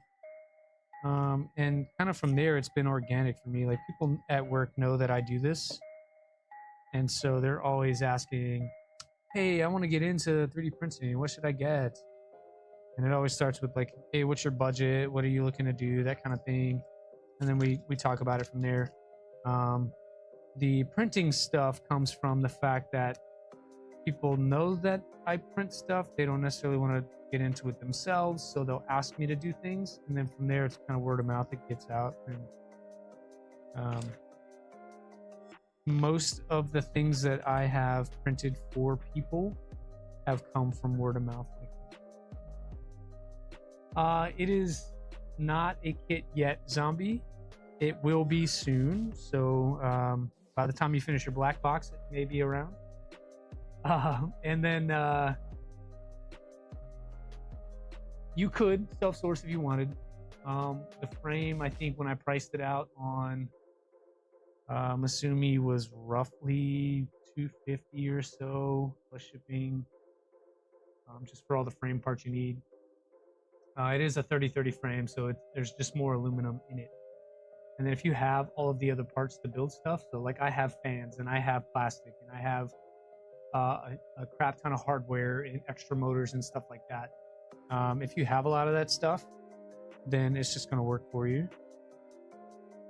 And you could build your bomb off of that. But there should be a kit, an LDO kit, in the future.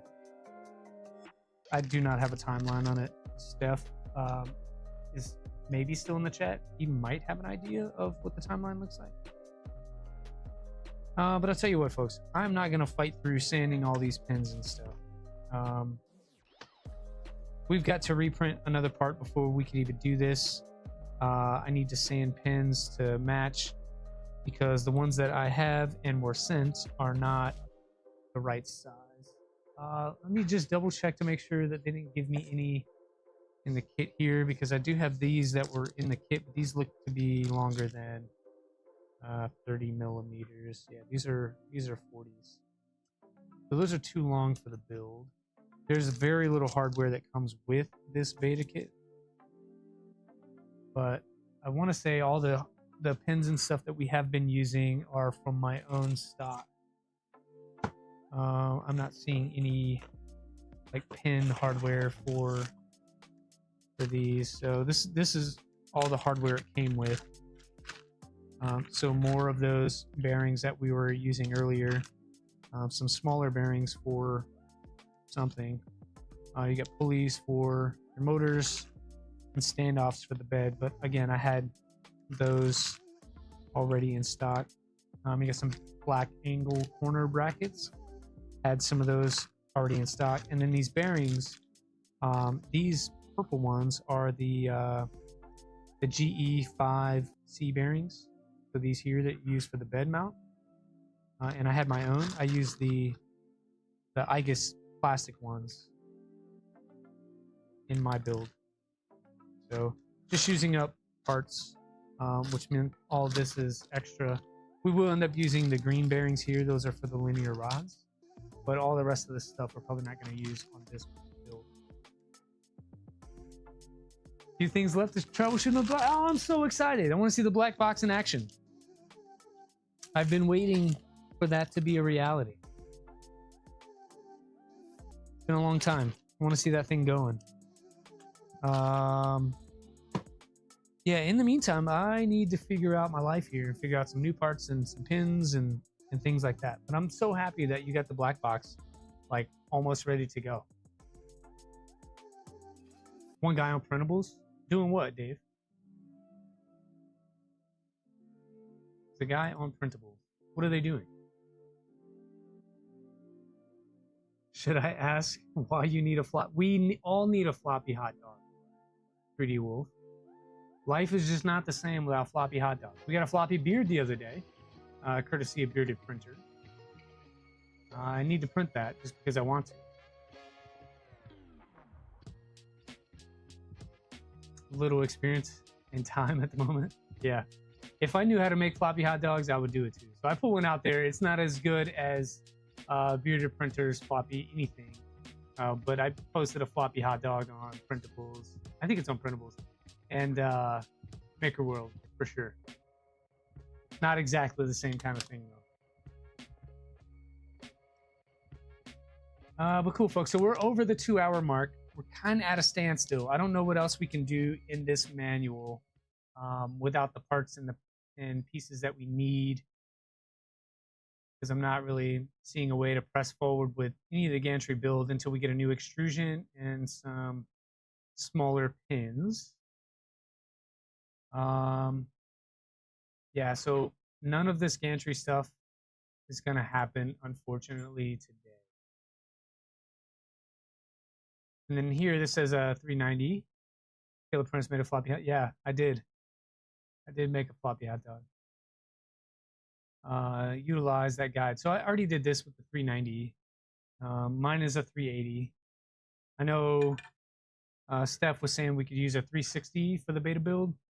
I'm gonna go back and check CAD because we're running into issues where the kit doesn't match what I'm seeing that I need. So I need to verify like what is reality, so I can make just one order, get it here this week, so we don't end up in the same situation for a third week in a row. Hey, DaVinci 10.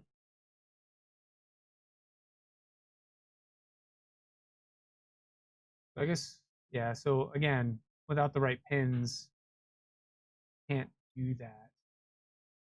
Can't really do any of that. And that's it. So we're going to use, instead of this extruder, we're going to use a Orbiter 2 with the filament sensor because I really like that setup. And then I'm still stuck between doing, I know we had talked about a Mellow SHT 36 and then potentially a Nighthawk. I think it's designed to use a Nighthawk, but I really want to use that 36 because it comes with like a beacon type thing. And it's all integrated, so you don't have to run that additional USB cable. So if I can utilize that and have a much cleaner wiring solution going back to the exhaust port, then I think that's what I'm gonna do. Yeah, so we get to skip a lot of that. Then you get down to sort of the tool head. I'm going with the Reaper. I finally decided I'm going with the Reaper on this build. And so none of this really applies to us either. We did skirts last week because parts weren't here. And then that's kind of where the manual stops is with the skirt portion. So only thing possible to be able to do right now today is this bottom panel thing. But I really want to save that for electronics.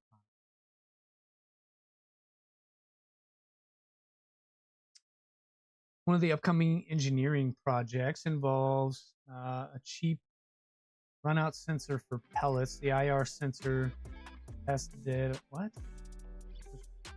I don't. What's the question for you? For black glass fiber parts, it's looking not so. I just took you to the wrong page. Sorry about that. Not so good. Can be filtered with some code, but definitely more risky than other stuff. In the question. Happy likes the shit 36. That's great. Yeah, I saw it. I saw yours at Remurf, and you're saying it's working for you. Was the setup not too terrible? Sensor is very cheap. Industry otherwise uses proc sensor, which is more expensive. Would you say at least 1,000 hours of use time is reliable good enough? Cheap part to where it's like $5, $10 maybe to replace it after 1,000 hours of use. I think it really depends. If you're printing, let's say all week long, right? You're printing, 100 hours a week. You're going to be replacing that sensor every 2.5 to 3 months. And you would have to take that into account on pricing for your parts or whatever you're making. Machine cost and machine maintenance is a factor, and you should be taking account of that when you sell them. 99% accuracy of triggering. Yeah, I got the question out for you. Again, if you want to constantly service your machine every 2.5 to 3 months to replace a part every 1,000 hours, depending on how much you're running it, I don't know how much you print. If 1,000 hours gets you through a year of time, it may be worth your time to just do the cheap part and replace it every 1,000 hours. If you're doing 1,000 hours every quarter, probably not worth it unless you really want that machine to go down for you to replace the part and come back up and retune and all the things. So there's it's not an easy question to answer directly, but good luck. Guys, we're kind of done. I got to figure out new parts here. We got to print some stuff. I'm gonna sand down a bunch of these pins to make sure they work. Not gonna assemble things. I'm going to make some orders. We will definitely finish building the gantry on the next. So I apologize for folks that came here to see that and then just didn't really do it. So, costs can be rolled up in the machine time. Yeah, that's what I mean, Rep. Like, but you have to account for it somewhere. Yeah, but you're on the right path. Like, how much does it cost to run every hour? And then whatever overhead you would need to replace parts. So under the umbrella of machine time, it should be, you know, grease that you use to grease the machine. It should be parts wearing out and what that costs to replace. But you got to have an idea of how long each of those will last. If you're using cheaper pulleys and bearings and things, they may last a little shorter period of time than longer period of time. Yeah, happy you came by, Zombie. Always good to see you. I try to pop in and support you as well from time to time. Your timeline's a little odd for me based on the work hours that I pull sometimes. So, I'm glad to see that you had a good time at Rocky Mountain and came back and did a show and you showed off the new Polymaker. Actually, because of you, I ended up buying some. So thanks for the influence. I didn't pay anything to be here. You want your money back? Hey, you get what you pay for, Dave. And if you paid 0, that's what you get. But no, we're going to wrap the stream, guys. Thanks for hanging out. I'll get this sorted and finally get my life together at some point. In the meantime, need to order some stuff. So we're going to get a new extrusion, double checking the CAD to make sure that that is correct. I'm going to sand what seems to be, I don't know, 10 or so pins down so they actually fit things. And then we'll make sure that the rest of the parts are actually accurate. So I need to make sure that my Y rods are the length that they're supposed to be, and we'll go from there. So cool. That's going to be on the next one. We are going to continue pressing with the Inertia³ build. Hopefully get finished here by the end of June is the goal, because we need to start on the next project, which is kind of cool as well. And I'm excited for that one. So thanks for everyone for being here on a Sunday. Thanks for hanging out. Appreciate you guys. We'll see you next week.